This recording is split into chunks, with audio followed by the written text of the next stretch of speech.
Thank you sir. आज की webinar में आप सभी का स्वागत है।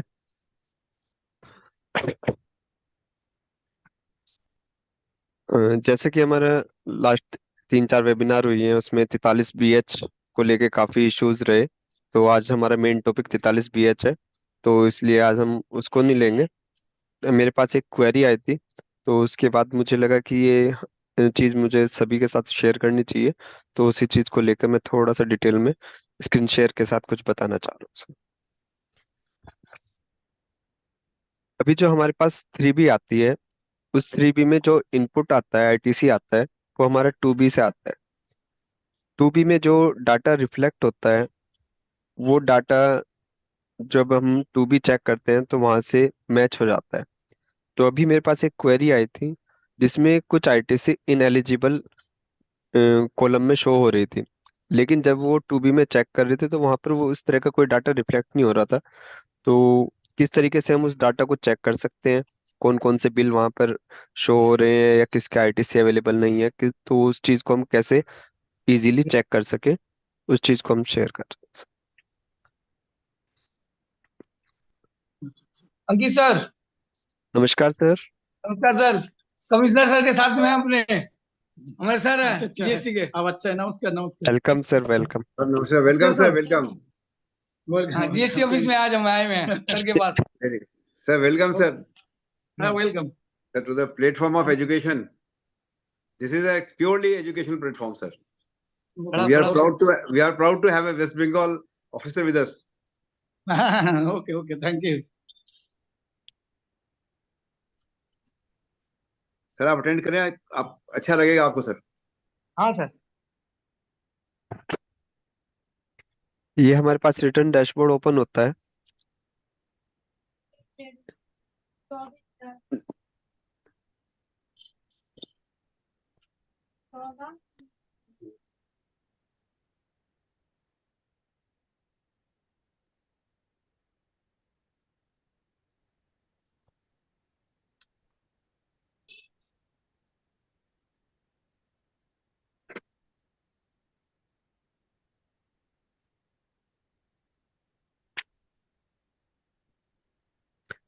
जब हम 3B ओपन करते हैं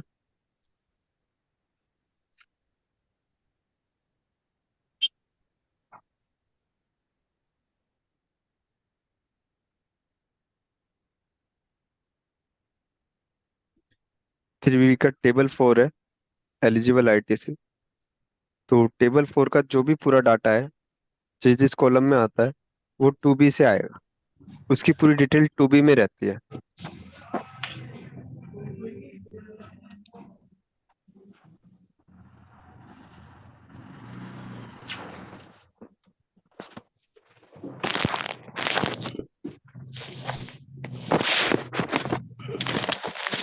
अब हमारे पास जो 2B है, ऑटो ड्राफ्ट जो आती है, वो 2B यहाँ पर रिफ्लेक्ट होती है। इस पे जब हम क्लिक करते हैं तो हमारे पास एक ही चार्ट ओपन हो जाता है, जिस चार्ट को हम यहाँ से ओपन करके उसकी डिटेल देख सकते हैं।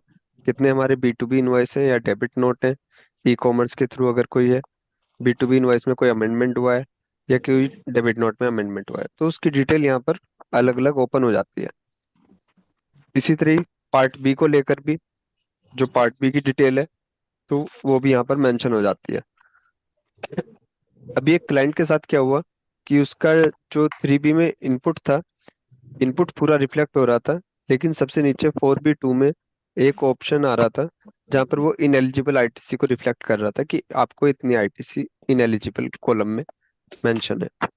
तो जब उसकी डिटेल चेक की गई तो यहाँ पर किसी भी तरह का कोई डाटा या कोई इनवॉइस हमें रिफ्लेक्ट नहीं हो पा रही थी, जिससे हमें ये नहीं पता चल पा रहा था किस बिल के अगेंस्ट में ऐसी आईटीसी जो इनएलिजिबल कॉलम में रिफ्लेक्ट हो रही है। तो उसके बाद जब उसको सर्च किया गया, तो सर्च करने का पहले बेस्ट जो ऑप्शन मिला हमें, वो डाउनलोड GSTR2B डिटेल एक्सेल से। जैसे हम इस एक्सेल सीट को डाउनलोड करते हैं,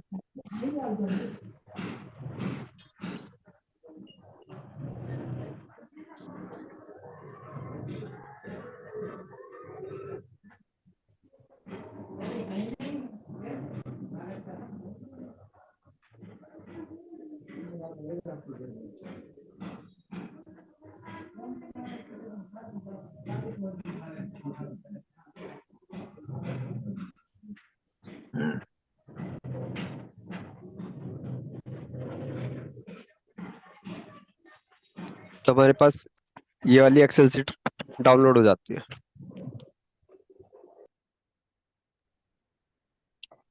स्क्रीन नहीं आ रहा है अंकित जी। और एक सेकंड बस, थोड़ा सर्वर प्रॉब्लम है।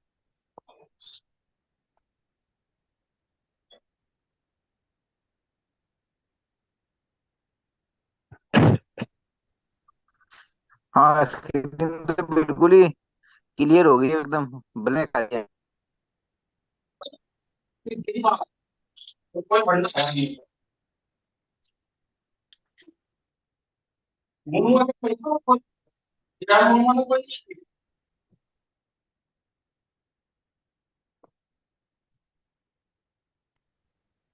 इसमें वीडियो नहीं आ रही, बिल्कुल ब्लैक आ रही जिससे वो स्क्रीन है। स्क्रीन शेयर की। स्क्रीन बिल्कुल ब्लैक आ रही है। अंकित जी एक बार ऑफ करके फिर करिए, हेलो। फिर से शेयर करिए। पहले ऑफ कर दीजिए अंकित जी। स्टॉप कर दी सर, शेयर स्क्रीन।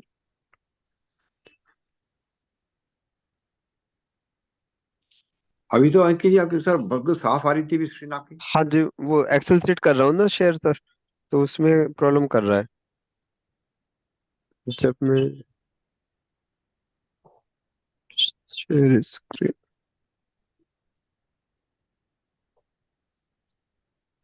अब अब आ ठीक है। गई सर। अब आ गई।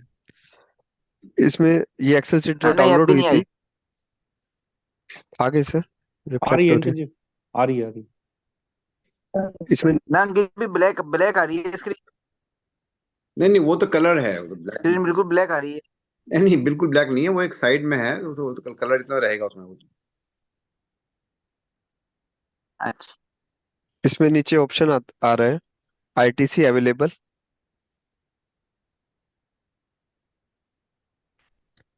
जहाँ पर पूरी डिटेल रिफ्लेक्ट हो रही है आईटीसी की।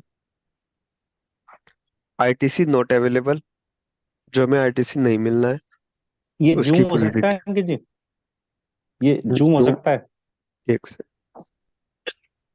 हाँ अब ठीक है।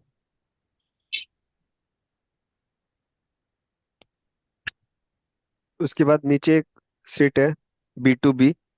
तो यहाँ पर जितने भी बिल मेंशन होते हैं, वो सारे बिल यहाँ पर मेंशन हो जाते हैं, जिनके अगेंस्ट में हमारा बिल्कुल सबसे इनपुट ऐसी रिफ्लेक्ट चीजें होता है। राकेश कुमार को अध्यक्ष पद पर चुने गए और वे किस तथ्य को जानते थे कि उनके पास ना तो शक्ति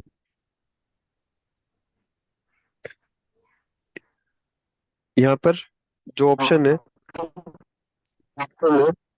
इसके साथ में ही एक ऑप्शन यहाँ पर आता है आईटीसी अवेलेबिलिटी, जिससे हमें पता लग जाता है कि कौन से आईटीसी अवेलेबल है या नहीं है। तो यस, और वहां पर नो आ जाएगा लिखा हुआ। किस बिल के अगेंस्ट में ई इनवॉइस बना हुआ है, उसकी डिटेल भी यहाँ पर मेंशन हो जाती है। अगर किसी बिल के अगेंस्ट में ई इनवॉइस नहीं बना हुआ है तो बाकी ये सारे पैसे हैं, सिर्फ एक बिल है जिसके अगेंस्ट ई इनवॉइस बना हुआ है। तो यहीं यहीं से हमें पता चल पाया था कि वो कौन सा बिल था जिससे हमारी आईटीसी रिफ्लेक्ट हो रही थी इनएलिजिबल कॉलम में। बाद में जब वो पता चला तो किसी ने 2020 की GSTR 1 अब फाइल की थी, तो जिस कारण से वहां पर वो उस कॉलम में रिफ्लेक्ट कर रही थी कि ये इनएलिजिबल आईटीसी है, और जो हमारा इनपुट वाले कॉलम में थे उसमें वो अमाउंट जुड़कर भी नहीं आ रही थी। टेबल 4 का जहाँ पर आईटीसी रिफ्लेक्ट होती है, आईटीसी की टोटल अमाउंट आती है, तो उस अमाउंट में वो अमाउंट इंक्लूड नहीं थी, और इनएलिजिबल में वो अमाउंट रिफ्लेक्ट हो रही थी। क्योंकि 2020 की आईटीसी हम अब नहीं ली जा सकती, इसलिए वो इनएलिजिबल कॉलम में रिफ्लेक्ट हो रही थी। तो अगर किसी कहीं पर भी कोई इस तरह की प्रॉब्लम आती है या रिफ्लेक्ट होती है, तो उसके लिए हमें यहाँ पर ये 2B की एक्सेल शीट है, उसे डाउनलोड कर लेनी चाहिए, और उससे हम अपनी पूरी डिटेल निकाल सकते हैं कि किस किस बिल के अगेंस्ट में उसने कब रिटर्न फाइल की। ये पूरी डिटेल इसमें आ जाती है। तो अंकित जी, इसमें एक चीज मैं कहना चाहूंगा कि ये तो जी 2020 का बिल था, लेकिन हाँ यदि जी 2023 का बिल हमारा हमने R1 सितंबर के बाद की है, तो इसका मतलब उसकी डिटेल भी उसमें आएगी। ये हाँ जी। चीज चेक करनी पड़ेगी। कोई बिल उसमें यदि सितंबर के जो भी बाद बिल, फाइल हुआ है, अब तो 30 नवंबर तो है ना सर। हाँ, सितंबर या मतलब नवंबर के बाद फाइल किया है, तो हाँ जी, नवंबर के बाद की डिटेल जो है वो वो मार्च इनएलिजिबल में के ही आ अंत तक जाएगी वो। आएगी, वो उसमें आएगी। तो ये ध्यान रखने वाली बात है, हमें देखना पड़ेगा, क्योंकि हाँ जी इसका इफेक्ट तो कहीं नहीं आ रहा। लेकिन ये है कि हमें चेक करना पड़ेगा फिर। अब रिटर्न में अब से ये चेक करना जरूरी हो गया। हाँ जी। अगर जब भी हम अपनी 3B फाइल करें तो अपने सारे कॉलम को चेक करने के बाद ही फाइल करें। बहुत सी बार क्या होता है कि इनपुट, हमने अपना पूरा इनपुट चेक किया, इनपुट पूरा आ रहा है और हम आगे की चीज नहीं चेक कर पा रहे हैं कि उसमें क्योंकि 4B2 कॉलम में कोई अमाउंट अभी मेंशन है या नहीं है। नहीं, 3B में ये चीज तो हम अभी देख ही नहीं रहे हैं। नहीं, देखो क्या होता है, मैं हमारे पास इनपुट आता है, हम इनपुट अंकित अपना हाँ मैच तो करते ही हैं सर। जो हाँ भी हाँ। 3B में हमारे पास इनपुट आया और हमारे एज पर बुक्स जो इनपुट है उससे हम टैली करते हैं और उसके बाद ही हम अपनी 3B फाइल करते हैं। तो बहुत सी बार क्या होता है, हमने अपना इनपुट मैच किया और इनपुट मैच करके हम 3B प्रोसीड कर दी। लेकिन टेबल 4 के हमें सारे कॉलम चेक करने चाहिए, किस किस कॉलम में कौन सी अमाउंट रिफ्लेक्ट हो रही है और कहाँ से आ रही है। उसके बाद ही हमें आगे प्रोसीड करनी चाहिए। अंकित जी और अब इसका ये भी देखना पड़ेगा, इसका ट्रीटमेंट क्या है। अंकित जी जी सर जी। देखिए, जो आप अभी बात कर रहे थे कि वो मार्च 19 का या 20 का बिल था, जी तो सपोज देखिए 2B जो हमारा आया था वो सर वो आया था 1 जनवरी 22 से। हाँ जी। उससे पहले कंडीशन थी ही नहीं। जी और नॉर्मली जो अब हमारे पास आ रहे हैं, जो हम चेक करते हैं, तो हम उन्हीं की तो आईटीसी लेंगे कि जो मेरी उस हाँ जी। पीरियड की परचेज होगी। हाँ जी। तो सपोज ये जो इन एलिजिबल होगा, या तो वो वाला बिल हो कोई ऐसा जिसपे डिपार्टमेंट ने कोई वो लगा दिया हो, क्योंकि ये जी डिपार्टमेंट की ही तरफ से आएगा कि जिसकी हम आईटीसी नहीं ले सकते।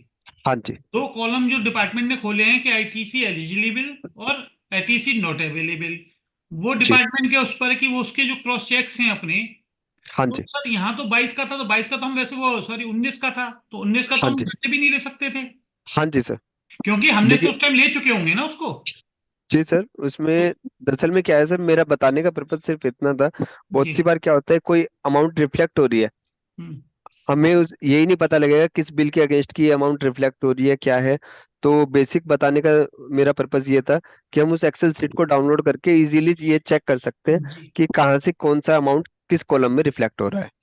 सर, कभी कभी अंकित जी ये भी हो जाता है कि किसी और पार्टी का हमारे में शो हो जाता है गलती से, जो आगे लेटर ऑन रिकवर हो जाता है। तो मेरा तो ये है तो कि भी हमें तो वही वही बिल लेने चाहिए सर, हाँ जो जी। मेरे बुक्स ऑफ अकाउंट्स में है। लेकिन सर उसमें भी ना एक प्रॉब्लम आती है। जी जैसे हमने कोई इनपुट है, जी इनपुट अभी लिया, जी सपोज कीजिए हमारे पास 50 बिल थे, जी 50 में से एक बिल किसी और का था और जी हमारा बिल आया नहीं, किसी और का बिल हमारे अमाउंट में मेंशन हो गया। जी तो अभी एक क्लाइंट के साथ हुआ है ऐसा, जी उसने क्या किया, इनपुट पूरा क्लेम कर लिया जितना रिफ्लेक्ट हो रहा था। जी तो उसके बाद में जब वो आया तो हमने कहा कि भाई जब तेरे पास ये माल ही नहीं आया था तूने इनपुट क्यों लिया। जी नेक्स्ट मंथ में उसने क्या किया, उतना अमाउंट रिवर्स कर दिया। जी उसने उस पार्टी को भी इन्फॉर्म कर दिया जी कि आपने ऐसे ऐसे ये बिल गलत चढ़ा दिया और मेरा ये वाला बिल है, आप इस बिल को चढ़ा दीजिएगा। जी उसी पार्टी से उन माल था। उसी पार्टी से माल था। ओके। अब दोनों अमाउंट में वेरिएशन काफी था, जी। जैसे एक बिल 10,000 का, एक बिल 1 लाख का। तो सर उन्होंने एक गलती करी ना, जी उस पार्टी के पास जो उसकी थी, जो 2A में रिफ्लेक्ट 2B में रिफ्लेक्ट नहीं हो रहा था, हाँ उसकी जी। आईटीसी भी उसको उसी बिल के साथ क्लोन करनी थी, और जो बिल उससे रिलेटेड नहीं था उसे हाँ जी। परमानेंट में दे दे के उसमें करना था, ब्लॉक में। और 4B2 के अंदर वो करना था जो शो नहीं हो रहा था। वैसे जो पार्टी खुद करती है उनको इतना मालूम नहीं होता ना जी सर। जी। हम हाँ, लोग तो ये ये उन चेक लोगों के करते लिए जो प्रोफेशनल्स को तो पता है।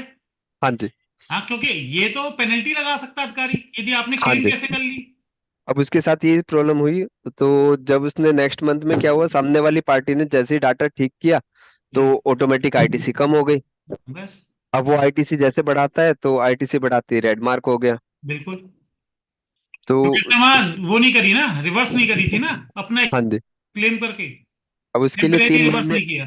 3 महीने में प्रॉब्लम आ गई। जी। जिस महीने में इनवॉइस रिफ्लेक्ट नहीं हुआ, इस महीने में उसने आईटीसी रिवर्स कर दी। हम्म।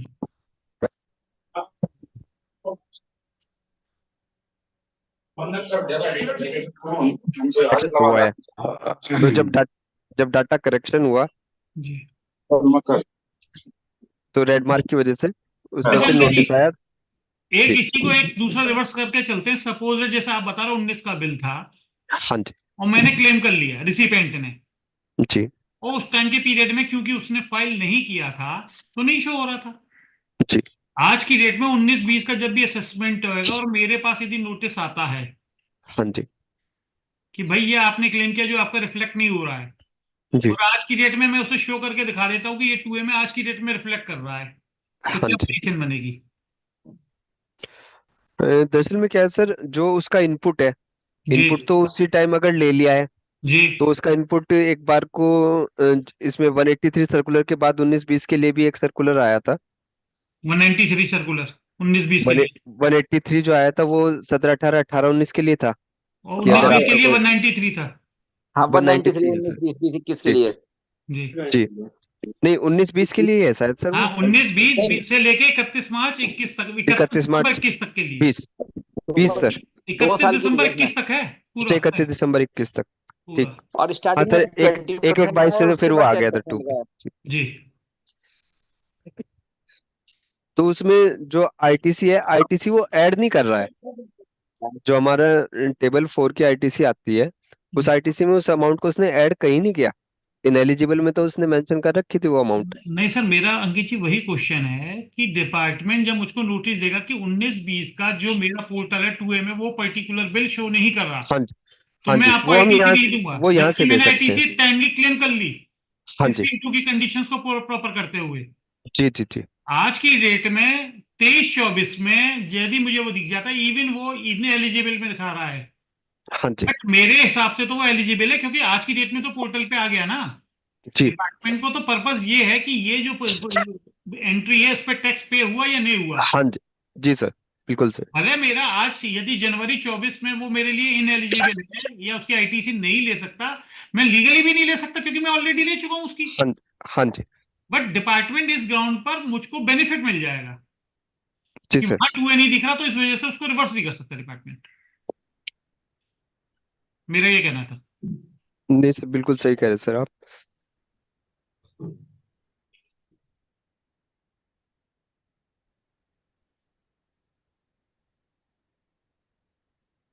और अंकित जी ये भी और क्लियर हो गया कि 22-23 का कोई भी बिल जो है अब 2B का जो ये 2B में जो बिल आते हैं इसमें ना आके इनएलिजिबल में ही आएगा। हाँ जी, बाईस बाईस तेईस का तेईस का, कोई भी बिल 22-23 का हो या उससे पहला कोई भी हो, तो वो अब 2B 23-24 में को नहीं छोड़ के आएगा। बाकी। हाँ जी। मतलब वो जो 2B का हमारा इनपुट में। आईटीसी एलिजिबल जी जी। आईटीसी है उसमें बिल्कुल आएगा नहीं, ये चीज कंफर्म जो हो रही है। हाँ जी, जो हमारा ऑटोमेटिक इनपुट रिफ्लेक्ट होता है उसमें वो वाली इनवॉइस नहीं आएगी मतलब आज की जिसका डेट टाइम में हम निकल चुका है। 22-23 का बिल कोई हमारा छूटा हुआ है, आज हम फाइल कराते हैं तो वो इनएलिजिबल में ही आएगा। हाँ जी, वो हमारे इनपुट में आएगा नहीं, उसके लिए तो वो 30 नवंबर तक की जो टाइम लिमिट है अब वो पोर्टल पर भी हाँ। सेट हो चुकी है। तो पोर्टल ऑटोमेटिक उस इनवॉइस को एक्सेप्ट नहीं करेगा, उसे इनएलिजिबल में मेंशन कर देगा। आज की डेट में बैक डेट तो का बिल जा सकता इससे है तो सर? R1 में से डेट दरअसल में 1 क्या है, होगी, मान उससे लो पहले का बिल जाता ही नहीं है। किसी भी फर्म का 22-23 का नंबर कैंसिल हो गया, सपोज करो वो अपील में चला गया, आज की डेट में उसका नंबर खुल जाता है, तो वो अपनी पुरानी सारी रिटर्न फाइल करेगा ना सर। जैसे वो रिटर्न फाइल करेगा अपनी R1, तो हमारे यहाँ मेंशन होगा। हाँ, वो केस अलग है, वैसे तो नहीं, हाँ जी, वैसे तो उस तरह के केस में ही सर। हाँ। तो अंकित जी तो ले सकते हैं ना उसमें, क्योंकि उसने इनवॉइस तो उस टाइम करी होगी ना रेट्रोस्पेक्ट इफेक्ट से, यदि मेरा रजिस्ट्रेशन कैंसिल हुआ हुआ, यदि कैंसिल यदि जिस डेट से हुआ होगा उसके बाद तो वो टैक्स इनवॉइस इशू ही नहीं कर सकता। लेकिन सर वो दरअसल में लिटिगेशन क्या हो। है, कुछ जगह ऐसा भी हुआ सर, बैक डेट से उनके रजिस्ट्रेशन कैंसिल कर दिए गए। तो उसमें तो हाईकोर्ट ने कह दिया कि आपकी बैकडेट से है तो उसको आईटीसी डिनाई नहीं कर सकते आप उस ग्राउंड पर। अब सर हाई कोर्ट तक जाए बिना तो काम नहीं चल रहा नहीं ना, नहीं सेक्टर सर, अधिकारी तो बेनिफिट देने के लिए तैयार नहीं है ना। अब तो संचिता कुंडू एलजीडब्ल्यू केस इतने सारे केसेस में हाईकोर्ट ने ये फाइंडिंग्स दे दी है कि यदि रेट्रोस्पेक्ट से आप करते हैं तो या तो रीजन देना पड़ेगा आपको, कर ही नहीं सकते, जी करते हैं तो जिसने आईटीसी परचेज करके क्लेम करी उसको आप डिनाई नहीं कर सकते। ये लिटिगेशन तो हो गया ना। तो लिटिगेशन बस तो सर कैसे बात। पता चलेगा, वो तो रहेगा ही रहेगा। अब लेके ये थोड़ी ना चेक करेंगे हम एक्सेस की। ये अधिकारी नहीं मानेंगे इसको, अपील ही मानेगी इस चीज। नहीं अनिल जी, अधिकारी को बिल्कुल मानना पड़ेगा। अधिकारी किस अरे ग्राउंड पे मेरे को रिवर्स करेगा? प्रैक्टिकल तो जो है कि जो अधिकारी सीखी सूखी सूखी सीधी सीधी रबड़ी मलाई खाना चाह रहे हैं। हाँ वो बात एक अलग चीज है भाई, वो हाँ उसको भी, समझने ही नहीं चाह रहे। हाँ बस जहाँ भी ज्यादा टेक्निकल पॉइंट है सोई बात हाथ खड़े कर देते हैं। वो कहते हैं अपील से करा के लाइए आप। दिक्कत तो आ रही है ना इसी बात की। इस पे तो हम लोगों को थोड़ा सा ड्राफ्टिंग करनी पड़ेगी, इनको स्पेशल बनाना पड़ेगा कि आपको प्रॉपर रीजन दीजिए ना। रिजेक्ट करिए तो आप, हम यहाँ वकील से करा के ये लाएंगे, ये रीजन तो हमारा वो देंगे ना। ये रिप्रेजेंटेशन जाना चाहिए कमिश्नर के पास, ताकि वहां से सरप्राइज जा रही है नोटिफिकेशन जा रही जी जी बिल्कुल। सर, जो फर्म कैंसिलेशन के लिए डाली हुई वो तो नंबर कैंसिल होते नहीं है। आपकी एप्लीकेशन पेंडिंग पड़ी रहती है, कब वो एक्सेप्ट होंगी, कब फिर उनके फाइनल रिटर्न भरे जाए पता ही नहीं चलता। है। सही बात, सही बात है। और वो अंकित जी जीएसटी और उसमें तो नंबर भी फाइनल लग रिटर्न ही जाती है। नजर आती है बस, पेनल्टी के साथ, फाइनल उनका पता ही अंकित नहीं जी चलता। बड़ी बस बड़ी है, 3 महीने पहले आपने एप्लीकेशन मूव कर दी और 3 महीने तक नहीं गया, तो हमें उस मंथ का भी, उस क्वार्टर का या उस महीने का भी रिटर्न फाइल करने हैं। बस वो जब भी रिजेक्ट कर मजबूरी देंगे है। एप्लीकेशन वो सारे करने पड़ेंगे फिर।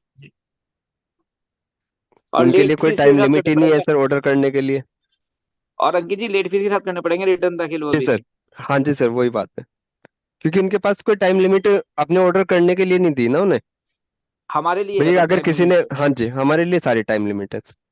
बट अंकित जी मेरे हिसाब से तो इस पोर्टल में ये अपडेशन होना चाहिए, जिस दिन मैंने सबमिट कर दी अपनी एप्लीकेशन उसके बाद मेरी लाइबिलिटी रही नहीं, क्योंकि मैंने अपना बिजनेस सर, सीज कर दिया, जब तो मैं इनवॉइस जब कहाँ तक शुरू करूंगा? जब तक अधिकारी उस चीज को एक्सेप्ट नहीं कर रहा ना सर, तब तक वो नहीं पोर्टल से हटता ही नहीं है। नहीं सर, मेरी बात, मेरा दूसरा क्वेश्चन सस्पेंशन है। तो सस्पेंशन तो दिखा रहा है वो, उस डेट से पोर्टल पे सस्पेंशन दिखा देता है जिस डेट से जी हम एप्लीकेशन मूव करते हैं। लेकिन जब तक अधिकारी उस एप्लीकेशन को एक्सेप्ट नहीं करता, तो तब तक वो कैंसिल नहीं माना जाता। अंकित जी मेरा वही क्वेश्चन है, मेरा ये है कि जिस दिन मैंने सबमिट कर दी उस दिन मैंने अपना रजिस्ट्रेशन सीज हाँ कर जी। दिया, मेरी हाँ जी। बिजनेस एक्टिविटी सीज हो गई। मेरे हिसाब से सर, अगर हम उसमें ऑप्शन चूज करते हैं क्लोजर ऑफ बिजनेस, तो हम्म, ऑटोमेटिक कैंसिल हो जाना चाहिए।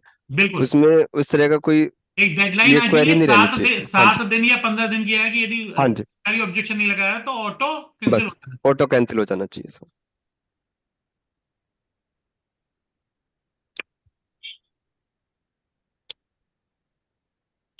हमारे अंकित जी मुख्य वक्ता आ चुके हैं सर, टाइम भी हो चुका है।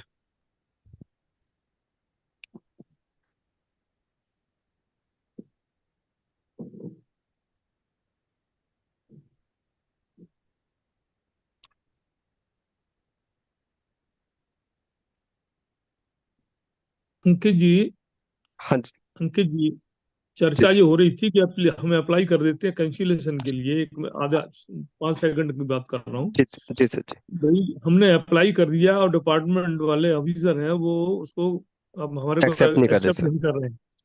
जी हमें सर। बार बार उनको परस्यू करना चाहिए, उनसे कहना चाहिए, और वो नहीं मानते हैं तो तुरंत बड़े अधिकारी को संपर्क करना है ना हम। आखिर क्या कारण है? फिर इतना देखिए टाइम सर, क्यों लगेगा? आखिर लंबा समय क्यों निकलेगा? बहुत सी बार क्या होता है सर, छोटे छोटे केस होते हैं। व्यापारी आया, उसने कहा जी नहीं मैं मेरे फर्म न, की। न, न, न, न, नहीं बात ये नहीं हो रही है, छोटे हों बड़े हों। नहीं हमने सर, मैं कैंसिलेशन के लिए एक। अप्लाई कर दिया। जी। हमने अप्लाई कर दिया और हमें लग रहा है कि जरूरत से ज्यादा समय हो रहा है। क्यों हो रहा है? हम पहले तो उसी अधिकारी से मिले, उनके तमाम बड़े आका जी बैठे हैं उनसे मिले। इसकी हिम्मत है वो कैंसिल आगे नहीं बढ़े हमारे, या तो बताएं साहब उनका कर्जा चाहिए हमारे ऊपर। भाई कोई कारण नहीं तो सर, बताएंगे वो। सर अगर कोई कारण भी है तो उसमें वो तो कैंसिलेशन भाई जी रोकने का हो तो कोई ऑप्शन होना नहीं भाई चाहिए ना भाई सर। जी भाई जी, वो कभी कभी अपने रेवेन्यू के इंटरेस्ट में करते हैं, लेकिन जहाँ कोई कारण नहीं है तो कैसे रोक लेंगे? लेकिन सर। सवाल यह है कि हम परस्यू नहीं करते उसको। हमने एप्लीकेशन डाल दिया, फिर महीने 2 महीने 4 महीने बाद हम खुद ही देखते हैं, या अगला रिटर्न की डेट आ जाती तब देखते हैं कि सर रिटर्न तो फाइल करना जी। पड़ेगा, कैंसिल नहीं हो पा रहा है सर। तो हमें टाइम टू टाइम परस्यू करें, हमें चौकन्ने रहना पड़ेगा ना। हाँ जी सर। बिना कारण के फिर नहीं रोकेंगे, वो करने दीपक पड़ेंगे भाई ऑर्डर साहब, मुझे। हम लोगों ने यही बात कर रहे थे कि इसमें हम लोगों की मजबूरी है ना, हमें क्यों परस्यू करें? यदि हमने सरेंडर कर दिया तो फिर हमारी लाइबिलिटी खत्म ना, हमारा प्रॉपर टाइम पर हमने अरे डिक्लेयर कर आप दिया। आप अरे आप रिप्रेजेंट कर रहे हैं अपने एसएससी को नुकसान भरना पड़ रहा है, उसने नक्शा सर नहीं दिया तो एसएससी, मेरी फर्म तो बंद हो हो गई। सकता है सर इंडिविजुअल एसएससी ने डायरेक्टली फाइल कर दिया हो, और बात ये हो रही है सर कि उसके बाद का इंडिविजुअल रिटर्न भरना एसएससी ने कब? कर दिया हो तो पेट में हमारे में, एक सेकंड, अगर इंडिविजुअल एसएससी ने कर दिया हो तो फिर आपके पेट में दर्द क्यों हो रहा है फिर? सर पेट में दर्द नहीं हमारे हो, पेट हमारा, में दर्द क्यों हो फिर? भाई साहब हमारे पेट हमारा में ये दर्द है, क्यों हो फिर? अब एसएससी अपने आप नहीं सब, हमारा, हम यहाँ लोगों बोतरा का जी बैठे प्रॉब्लम हुए ये हैं। है कि ऑटो हमें बंद होना बोतरा चाहिए। यहाँ बोतरा जी बैठे हुए हैं। पिछली बार मैंने कहा कि बोतरा जी अपने आप सब काम कर ले, उदाहरण के लिए कह रहा हूँ, विद ड्यू रेस्पेक्ट, जब ऐसी अपने आप सब काम कर लेगा तो हमारे पेट में दर्द क्यों हो रहा है फिर? जो हमारा काम करने का उससे तो कर नहीं रहे हम। वहां घर बैठे व्यापारी अपने आप कर रहा है, उसकी चिंता कर रहे हैं हम।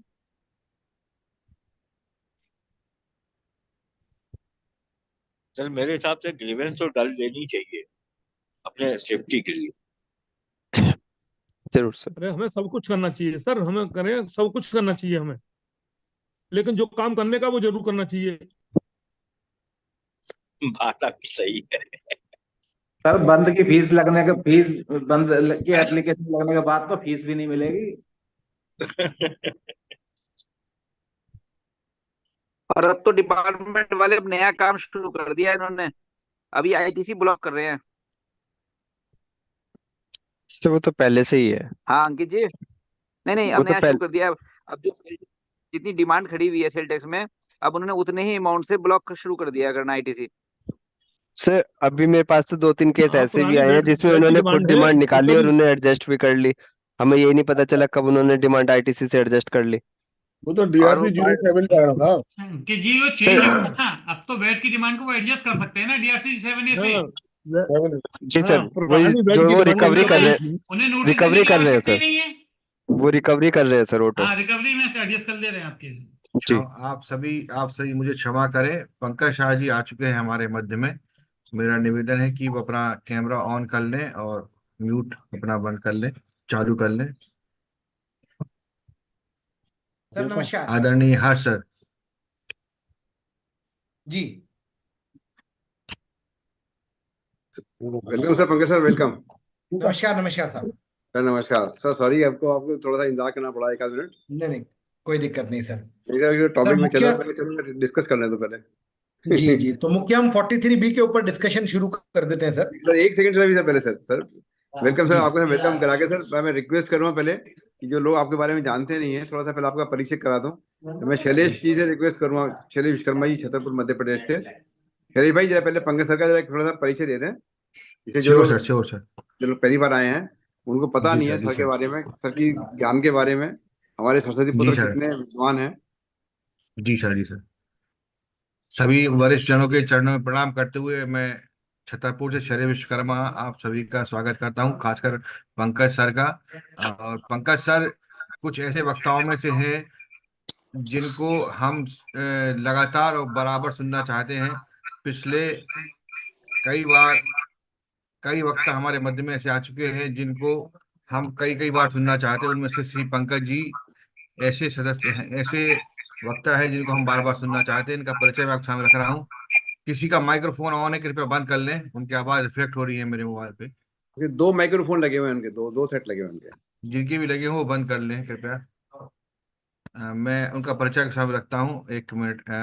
पंकज शाह जी FCA हैं, चार्ट कंपनी सेक्रेटरी हैं, BBA किए हुए हैं, LLB किए हुए हैं, DISA किए हुए, इंसॉल्वेंसी प्रोफेशनल है, पंजीकृत मूल्यांकन करता है और आयकर में PhD कर रहे हैं। आप 700 से अधिक सेमिनार और सम्मेलनों में वक्तव्य दे चुके हैं।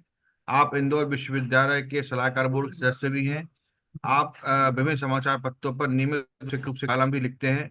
आयकर निर्णय पत्रिका के संपादकीय बोर्ड के अध्यक्ष भी, सदस्य भी हैं। ICAI इंदौर के पूर्व अध्यक्ष रहे हैं। प्रत्यक्ष कर के जो लीगल लिटिगेशन होते हैं उसके उसमें प्रस्तुत होते हैं। व्यवसायिक पुनर्गठन और मूल्यांकन में ये प्रैक्टिस करते हैं। ये तो इनका संक्षिप्त परिचय था। और सबसे कल पिछले हफ्ते हम 43BH के विषय में काफी बहस कर रहे थे आपस में। तो मेरा मन में सुझाव आया कि श्री पंकज जी को बुलाया जाए इस संबंध में। तो मैंने अपने बड़े भैया हार्ड जी से निवेदन किया तो उन्होंने सहर्ष स्वीकार किया। और पंकज जी से मैंने सिर्फ एक बार कहा कि सर क्या आप आना चाहेंगे, आपको समय आने के लिए। तो पंकज जी मेरे ख्याल से मतलब जितने सर व्यस्त रहते हैं उसके हिसाब से सबसे क्विकेस्ट ने जवाब दिया। और मैं तुरंत हर्ष सर को बताया कि सर आना चाहते हैं और वो आज हमारे मध्य में है। और इसके पहले पंकज जी अपना उद्बोधन शुरू करें, मैं एक छोटा सा प्रश्न आपके सामने रखता हूँ और उसको लेते हुए, उसको आधार मानते हुए अपन इस सब्जेक्ट पर आज हम अपना वार्ता शुरू करेंगे, उद्बोधन शुरू करेंगे पंकज जी। और उसका जवाब भी हम बीच में ढूंढने का प्रयास करेंगे। मान लीजिए कोई इनवाइस है जिसकी फेस वैल्यू है 2 लाख रुपए जिस पर 18% जीएसटी यानी 36,000 रुपये जीएसटी लगेगा और 20% टीडीएस कटेगा। कुल कट जिसका उसकी जो राशि होगी आप ध्यान से देख लीजिए, 18% जीएसटी और 10% टीडीएस कटने के बाद, अगर मान लीजिए, आप सब नोट कर लीजिए इसको पेपर पे कहीं, अगर मान लीजिए ये किसी कारण से डिसअलाउ होता है तो डिसअलाउ एक्सप्रेस कितना होगा, ये सब आप अपने मन में इसका जवाब ढूंढ के रखिएगा। और इसका पंकज जी आगे कहीं जवाब देंगे, बीच में कहीं उधर के बीच में। तो अब मैं पंकज जी से निवेदन करूंगा कि अपना उद्बोधन शुरू करें। श्री पंकज जी, सर शुरू में जवाब मत दीजिएगा, थोड़ा सा दिमाग चला दीजिएगा सभी लोगों को। बिल्कुल सर, बहुत बहुत धन्यवाद पहले तो कि आपने पुनः मुझे आमंत्रित किया आप सबके बीच मुखातिब होने के लिए। और ये जो समय है, ये टॉपिक है, ये बहुत ही उपयुक्त है, क्योंकि व्यापार जगत में हमारी जो व्हाट्सएप यूनिवर्सिटी है उसने कोलाहल मचा रखा है कि ये 43B नामक कोई नया असुर आ गया है जिसने पूरे व्यापारियों को परेशान कर रखा है। और व्यापारी फिर हमारी शरण में आए हैं कि हम उनको मार्गदर्शित करें कि कैसे इस जघन्य समस्या का सॉल्यूशन हम कर सकते हैं। पर इसके दोनों आयाम हम देखेंगे। ये जो एमएसएमई के लिए प्रावधान आया है, इसको कैसे व्यापारियों के हित में उपयोग किया जाए और कैसे जहां पर जेन्युइन समस्या है उसका निराकरण किया जाए।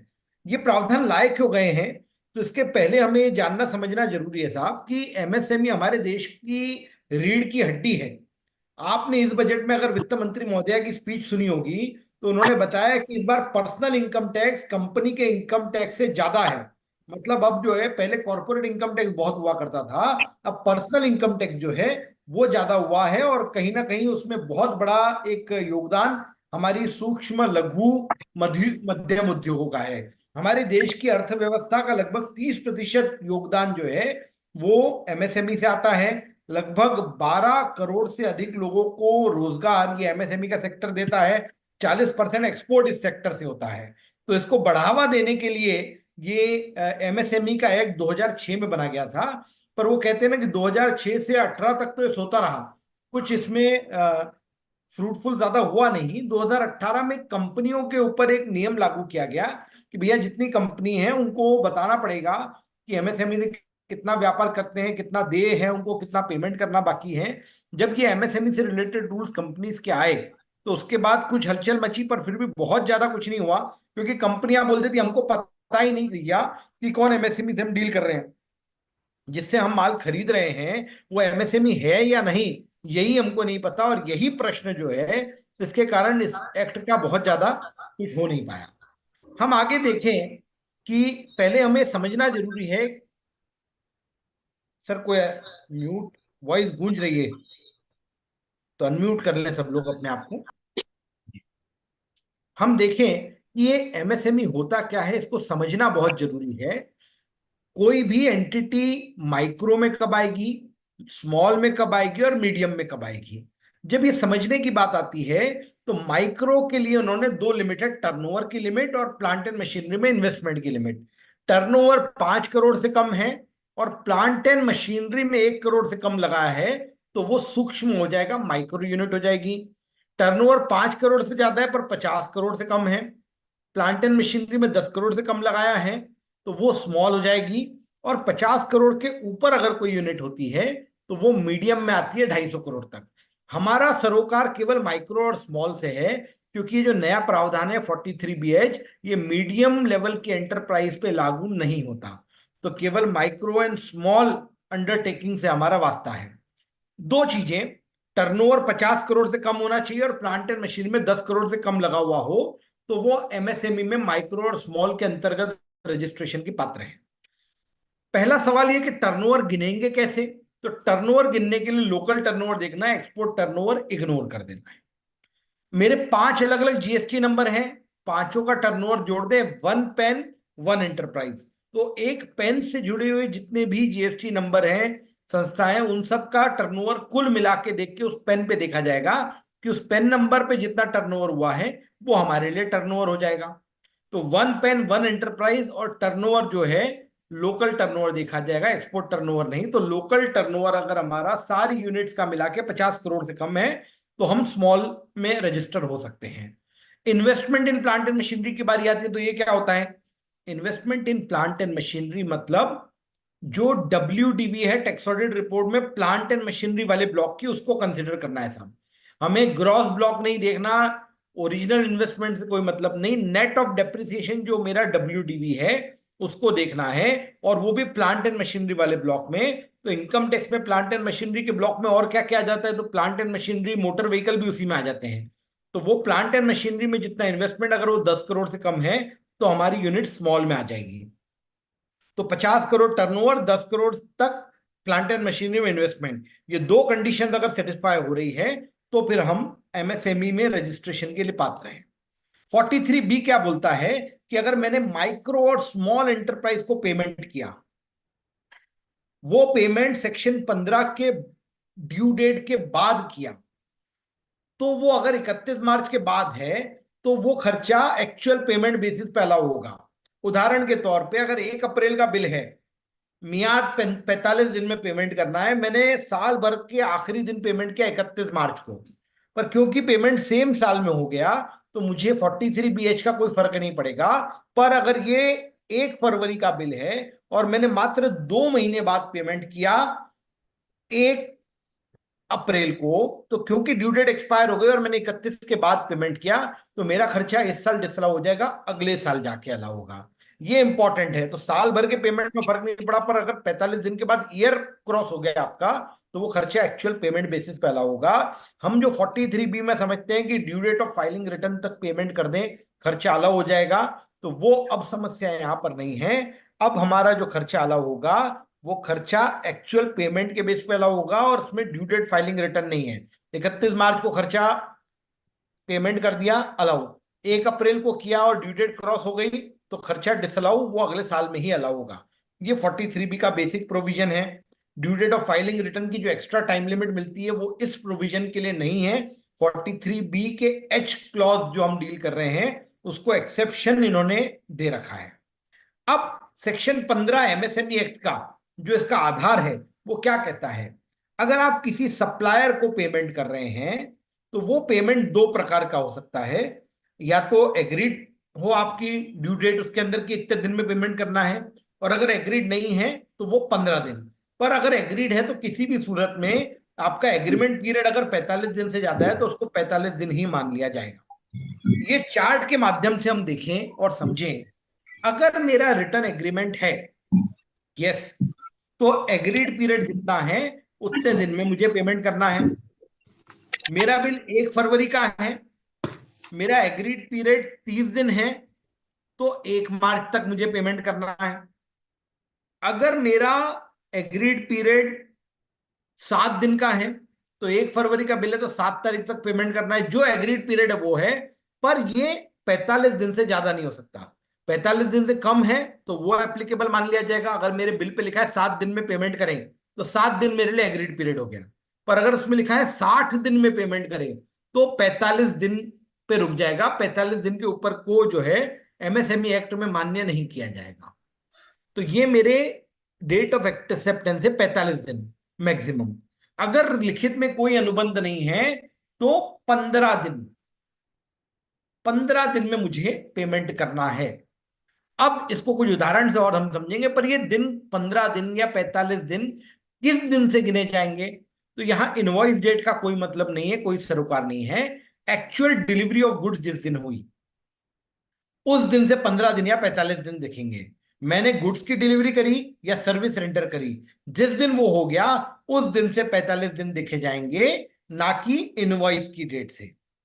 अब एक इसमें बहुत इंटरेस्टिंग एस्पेक्ट ये आ गया कि अगर मैंने 15 दिनों में कोई ऑब्जेक्शन नहीं लिया तो ये मान लिया जाएगा कि मेरी जो जिस दिन गुड्स डिलीवर हो गई वो डीम्ड डेट ऑफ एक्सेप्टेंस हो गई। 15 दिन में अगर कोई ऑब्जेक्शन नहीं लिया तो मेरी घड़ी जिस दिन गुड्स डिलीवर हो गए उस दिन से चालू हो जाएगी। 15 दिन के बाद ऑब्जेक्शन लिया तो भी वो डीम्ड डेट ऑफ एक्सेप्टेंस है। पर अगर 15 दिन के अंदर ऑब्जेक्शन ले लिया मैंने, तो 1 मिनट, 15 दिन के अंदर ऑब्जेक्शन ले लिया तो मेरी घड़ी वहीं रुक गई।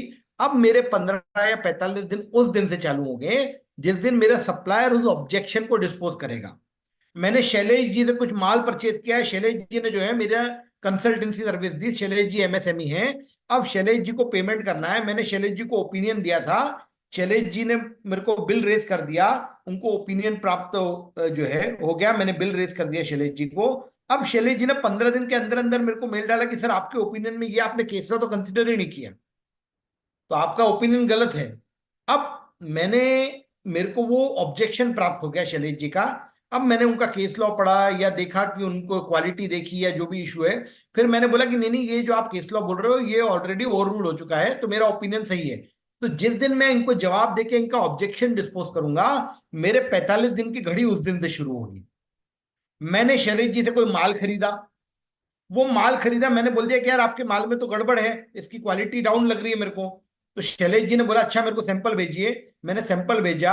60 दिन बाद शैलेश जी ने देख के बोला नहीं नहीं साहब वो एक आध चीज में ही थी, बाकी कोई कोई दिक्कत नहीं, आपको बाकी में मैन्युफैक्चरिंग में भी नहीं आई। मतलब ठीक है, मान लिया आपका बात, तो ऑब्जेक्शन डिस्पोज हो गया। ऑब्जेक्शन डिस्पोज होने के बाद में वो घड़ी चालू होगी और 15-45 दिन ऑब्जेक्शन डिस्पोजल से देखे जाएंगे।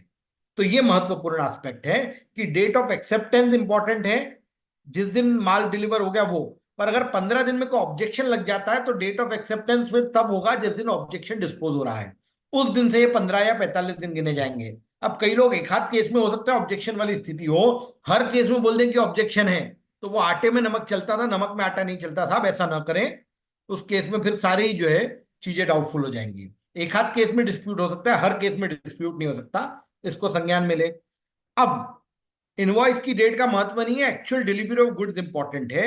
हम कुछ एग्जांपल लेके समझते हैं कि कहां क्या पोजीशन होगी। पहले कोई एग्रीमेंट नहीं है, अच्छा एग्रीमेंट अगर मेरा नहीं है तो मुझे कितने दिनों में पेमेंट करना है? सर मेरी अपॉइंटेड डेट कौन सी होती है? अगर मेरा कोई लिखित में अनुबंध नहीं है हर्षी, तो तो date of appointed date delivery कौन सी होती है मेरी? Date of delivery of goods मानी जाएगी ना जी। Date of acceptance delivery of goods से कितने दिन में पेमेंट करना है मुझे? फिर 15 डेज में ही। 15 डेज। पर यहां एक महत्वपूर्ण चीज है कि 15वां दिन काउंट नहीं करेंगे, मुझे बिफोर 15th डेट करनी है। मतलब 15 दिन, जैसे 1 तारीख का बिल है, 15 तारीख अपॉइंटेड डेट हो रही है, तो मुझे 14 तारीख तक पेमेंट करना है। अगर 15 को भी किया तो वो डिसअलाउ हो जाएगा। जहां एग्रीमेंट नहीं है वहां की बात कर रहा हूं, पर जहां एग्रीड पीरियड है कि 7 दिन में पेमेंट करना है और मैं 7वें दिन पेमेंट कर रहा हूं, वहां चलेगा। पर जहां एग्रीमेंट नहीं है वहां मुझे 14वें दिन ही पेमेंट करना है। आप सर लैंग्वेज देखेंगे तो इसमें एक यहां क्वेश्चन लिखा आ रहा है है, भाई। 1 मिनट पहले आप देख लें फिर अपन कर जी लेंगे जी। इसको, कि जहां पर रिटर्न एग्रीमेंट नहीं है तो वहां बिफोर द अपॉइंटेड डेट, और जहां रिटर्न एग्रीमेंट है तो वहां ऑन और बिफोर डेट एग्रीड। तो मैंने जिस दिन एग्रीड डेट है उस दिन भी किया तो भी चलेगा, पर जहां रिटर्न एग्रीमेंट नहीं है तो वहां अपॉइंटेड डेट के पहले मुझे पेमेंट करना है, वो महत्वपूर्ण है। अब बोले सर आपका प्रश्न। सर मेरा एक टैक्स प्रोफेशनल्स के हित में एक क्वेश्चन है जी, जी कि जैसे सर मैं एडवोकेट हूँ, मैंने अपना एमएससी में रजिस्ट्रेशन करा लिया जी। हाँ जी। अगर मैं एमएससी में मैंने रजिस्ट्रेशन करा रखा है मैंने अपना, अब मैं अगर मान ली अपने जैसे फीस के बिल देता हूँ व्यापारी को, हाँ जी।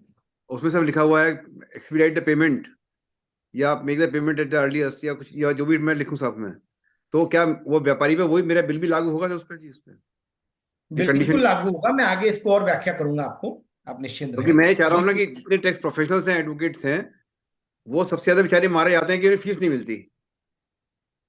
तो मैं चाहता हूँ कि बिल्कुल सारे मेरे बिल्कुल। टैक्स प्रोफेशनल्स एमएससी में रजिस्टर करो, जैसे मैंने करा लिया, हर्ष ने करा लिया रजिस्टर अपना, मैंने 2-3 महीने पहले करा लिया था। जी इसी जी तरीके जी। से सारे टैक्स प्रोफेशनल्स मेरे जितने भी पूरे भारत के हैं इस टाइम मेरे साथ ही जुड़े हुए हैं, आप सब और अपने साथियों को बोलें सब अपना एमएसएमई में रजिस्ट्रेशन करा लें अपने भविष्य को देखते हुए। ठीक है सर, अब कुछ हम उदाहरण देख के इस फैक्ट को और अच्छे से समझ लेते हैं।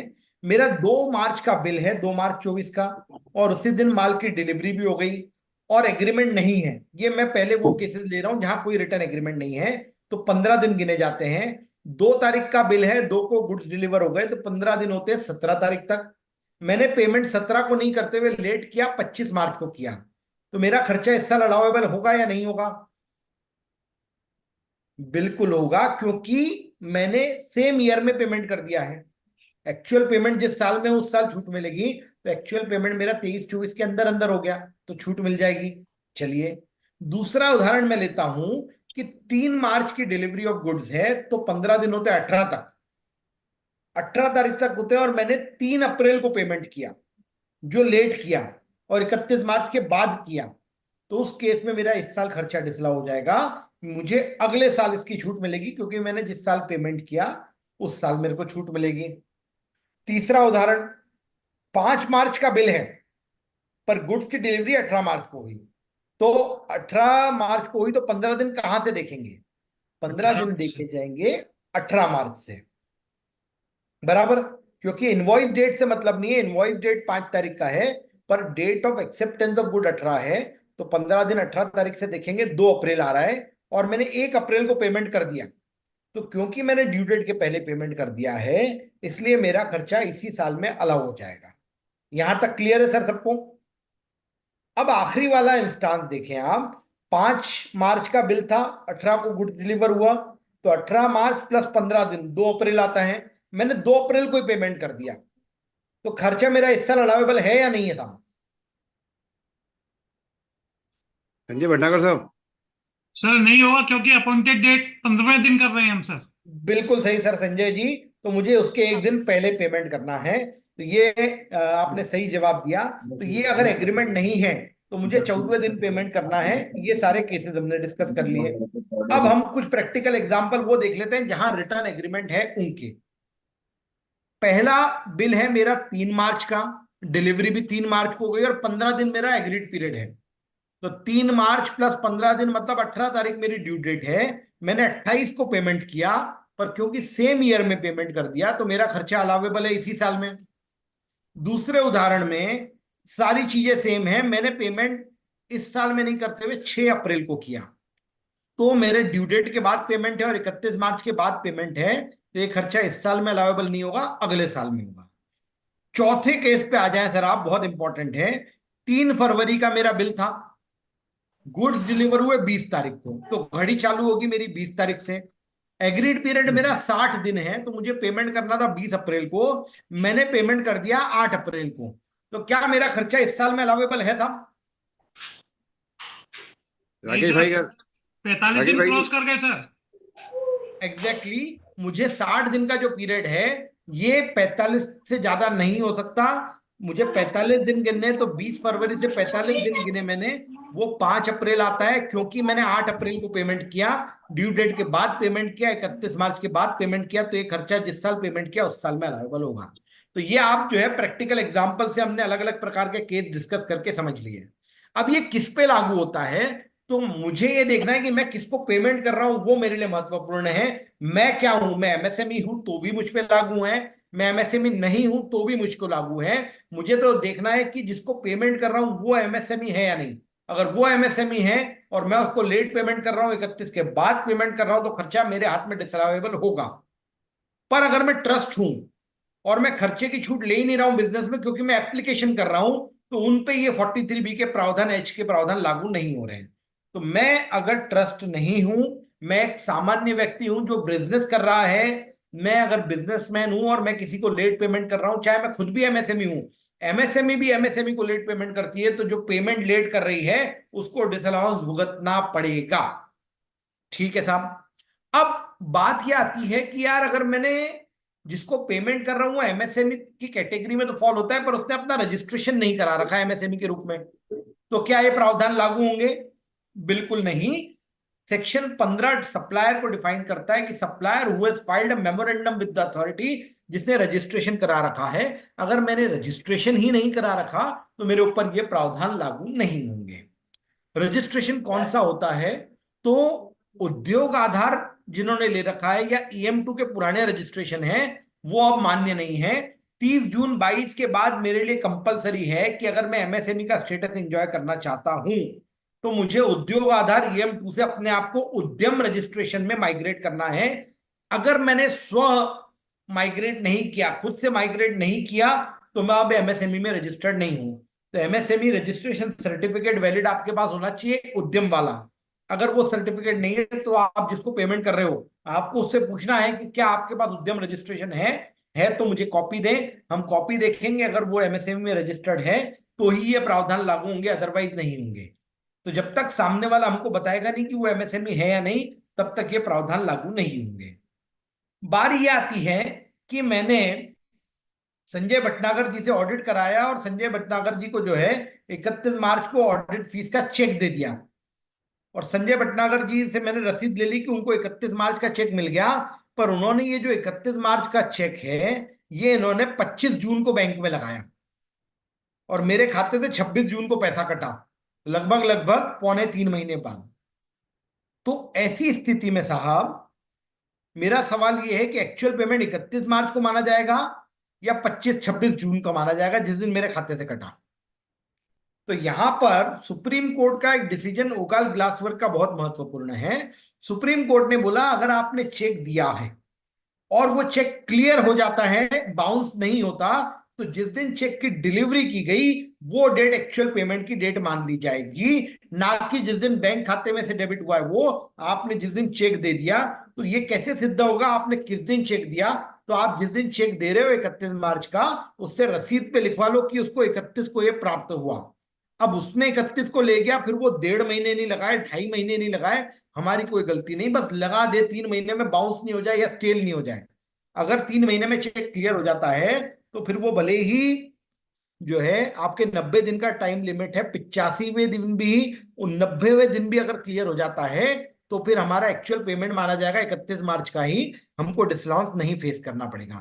तो ये एक्चुअल पेमेंट जो है जिस दिन चेक दे दिया और वो चेक क्लियर हो जाता है तो वो दिन माना जाएगा। चेक बाउंस हो गया तो हमारा खर्चा भी फिर इस साल में अलाउ नहीं होगा, अगले साल ही हमको खर्चा अलाउ होगा। एक यक्ष प्रश्न जो बहुत चलता रहा कि एमएसएमई में कौन रजिस्टर हो सकता है।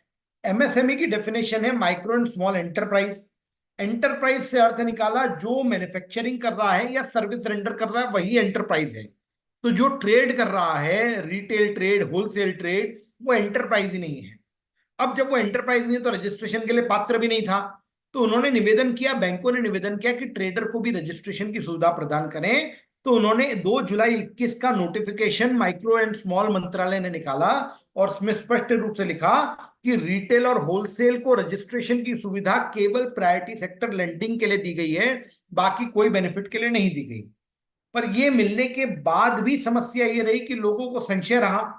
तो लोगों के संशय को दूर करने के लिए एक और बार 1 सितंबर 21 को उन्होंने क्लेरिफाई किया कि ये जो लेट पेमेंट होता है और इससे जुड़ा संरक्षण मिलता है, ये होलसेल और रिटेल ट्रेडर के लिए नहीं है, वो केवल प्रायोरिटी सेक्टर लेंडिंग के लिए एमएसएमई है, लेट पेमेंट के बेनिफिट के लिए नहीं है। मतलब अगर मैं किसी एमएसएमई में ट्रेडर कैटेगरी में रजिस्टर्ड व्यक्ति को लेट पेमेंट भी कर रहा हूं तो मेरे केस में डिसअलाउंस नहीं होगा, क्योंकि ये केवल मैन्युफैक्चरर सर्विस प्रोवाइडर पे है। अब जैसे हर्षी ने कहा था कि हम सर्विस प्रोवाइडर हैं, as a advocate, as a tax consultant, अगर हम सर्विस प्रोवाइडर हैं तो हम अपने आप को रजिस्ट्रेशन करा लें एमएसएमई में, फिर अगर हमारा बिल 45 दिन के अंदर नहीं होता तो फिर हम एमएसएमई का एक समाधान पोर्टल है उस पर भी कर सकते हैं। अगर बहुत समय हो गया किसी सरकारी विभाग को सर्विस दी हमने और पेमेंट नहीं आया तो हम निवेदन कर सकते हैं समाधान पोर्टल पे, और समाधान पोर्टल पे एमएसएमई मंत्रालय हमारी रिकवरी करवा के देगा।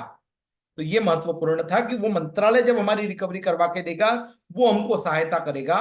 तो इसलिए हर advocate, tax consultant, chartered accountant को एमएसएमई में रजिस्ट्रेशन करा लेना चाहिए ताकि उनकी फीस की रिकवरी में समस्या ना आए। पर अगर कोई ट्रेडर व्यक्ति है, रिटेल या होलसेल ट्रेडर, तो उसको लेट पेमेंट करेंगे तो ये डिसअलाउंस अट्रैक्ट नहीं होता। ट्रेडर के ऊपर ये प्रावधान लागू नहीं होते हैं, ऐसा 1, 2, 3 बार स्पष्टीकरण आ चुका है। अब मैंने आज गुड्स आपको सप्लाई की और कल जाके रजिस्ट्रेशन कराया, तो क्या उन क्रेडिटर्स पे भी ये बेनिफिट मिलेगा? नहीं। मैं एमएसएमई रजिस्ट्रेशन के बाद जो माल बेचा है उसी पे एमएसएमई संरक्षण देगा, उससे पुराने वालों पे ये अप्लाई नहीं होगा। तो अगर मुझे किसी व्यक्ति से मैंने माल खरीदा था और मेरे माल खरीदने के बाद उसने एमएसएमई में रजिस्ट्रेशन कराया तो उसको लेट पेमेंट पे ये प्रावधान लागू नहीं होंगे। 1 अप्रैल 23 के पुराने पेमेंट हैं, वो क्लेम कर लिए थे खर्चे हमने, इस साल भी पेमेंट नहीं करा तो क्या एडिशन होगा? नहीं। 43B डिसअलाउंस का सेक्शन है, इसलिए उस पर ये प्रावधान लागू नहीं होंगे। Right sir? तो 43B इसलिए इंपॉर्टेंट है, हमको इंश्योर करना है कि ये एक्सपेंसेस 43B जो खर्चा पीएनएल में डेबिट हो रहा है, क्लेम हो रहा है, वही डिसअलाउंस हो सकता है। जो क्लेम ही नहीं किया उसको डिसअलाउंस करने का प्रश्न नहीं आता। उदाहरण के तौर पे कैपिटल एक्सपेंडिचर, मैंने किसी सर्विस प्रोवाइडर आर्किटेक्ट से अपनी बिल्डिंग बनवाई और उसकी आर्किटेक्ट की फीस को कैपिटलाइज कर दिया, तो वो खर्चा मेरे पीएनएल में डेबिट ही नहीं हुआ, इसलिए डिसअलाउंस भी नहीं हो सकता। तो आर्किटेक्ट की फीस हुई, किसी मैन्युफैक्चरर से मैंने जो है ईंटें ली या उससे सीमेंट ली मैन्युफैक्चर कंपनी से डायरेक्ट, और उसको मैं अगर लेट पेमेंट कर रहा हूं और उसका टर्नओवर अगर वो एमएसएमई कैटेगरी में आती है, तो फिर वो खर्चा डिसअलाउ नहीं होगा। क्यों? क्योंकि वो खर्चा मैंने पीएनएल में क्लेम ही नहीं किया। वैसे ही एक स्थिति और आती है जीएसटी की। जीएसटी की सर ने बात करी, तो जीएसटी में हमको ये देखना है कि जैसे मेरा आपने बताया था 2 लाख का बिल है और 18% के हिसाब से 36,000 का जीएसटी है। अब अगर मैंने ये 36,000 का जो जीएसटी है इसकी आईटीसी ले ली, इनपुट टैक्स क्रेडिट ले ली, तो ये पीएनएल में डेबिट ही नहीं हुआ। और पीएनएल में क्योंकि ये डेबिट ही नहीं हुआ, तो इसलिए ये मेरा खर्चा नहीं है, और खर्चा नहीं है इसलिए ये डिसअलाउंस का प्रश्न नहीं आता है। पर दूसरी तरफ अगर मैं देखने जाऊं कि अगर मेरा कोई आईटीसी किसी खर्चे पे नहीं मिलती और मैंने जीएसटी को खर्चे में बुक कर लिया, तो उस केस में अगर मैंने प्रिंसिपल का पेमेंट नहीं किया, जीएसटी का पेमेंट नहीं किया, तो वो खर्चा मेरा अलाउेबल नहीं होता। अब अगर मैंने टीडीएस काट लिया है, टीडीएस काट के पे कर दिया है, तो जो टीडीएस का पोर्शन है उसको एक्चुअल पेमेंट मान सकते हैं और उतनी प्रोपोर्शनेट छूट मिलेगी। पर अगर हमने टीडीएस भी नहीं काटा, जीएसटी की इनपुट टैक्स क्रेडिट ले ली, तो मुझे केवल प्रिंसिपल का डिसअलाउंस हो करना पड़ेगा, जीएसटी का कंपोनेंट डिसअलाउ नहीं होगा। टीडीएस का डिसअलाउंस की सवाल ही नहीं आता, क्योंकि हमारा पूरा खर्चा ऑलरेडी डिसअलाउ हो चुका है। अब सप्लायर का स्टेटस क्या है, ये कैसे पता चलेगा? तो सप्लायर का स्टेटस अपने आप अपडेट होता है। एमएसएमई पोर्टल मेरा टर्नओवर जीएसटी पोर्टल से उठाता है, 2 साल पुराना टर्नओवर, और उस बेस पे मेरा इस साल की कैटेगरी असाइन करता है कि मैं माइक्रो में हूं, स्मॉल में हूं, या लार्ज में हूं, या मीडियम में हूं। तो ये एमएसएमई का स्टेटस अपने आप पोर्टल अपडेट करता है, और ये जीएसटी डेटा लेके करता है, हम इसको अपडेट नहीं कर सकते, ये काम वो पोर्टल डायरेक्ट कर लेता है। देन हमें पता कैसे चलेगा कोई एमएसएमई है या नहीं साहब? तो इसके लिए बहुत तो इंपॉर्टेंट प्रावधान लेके आए थे ये।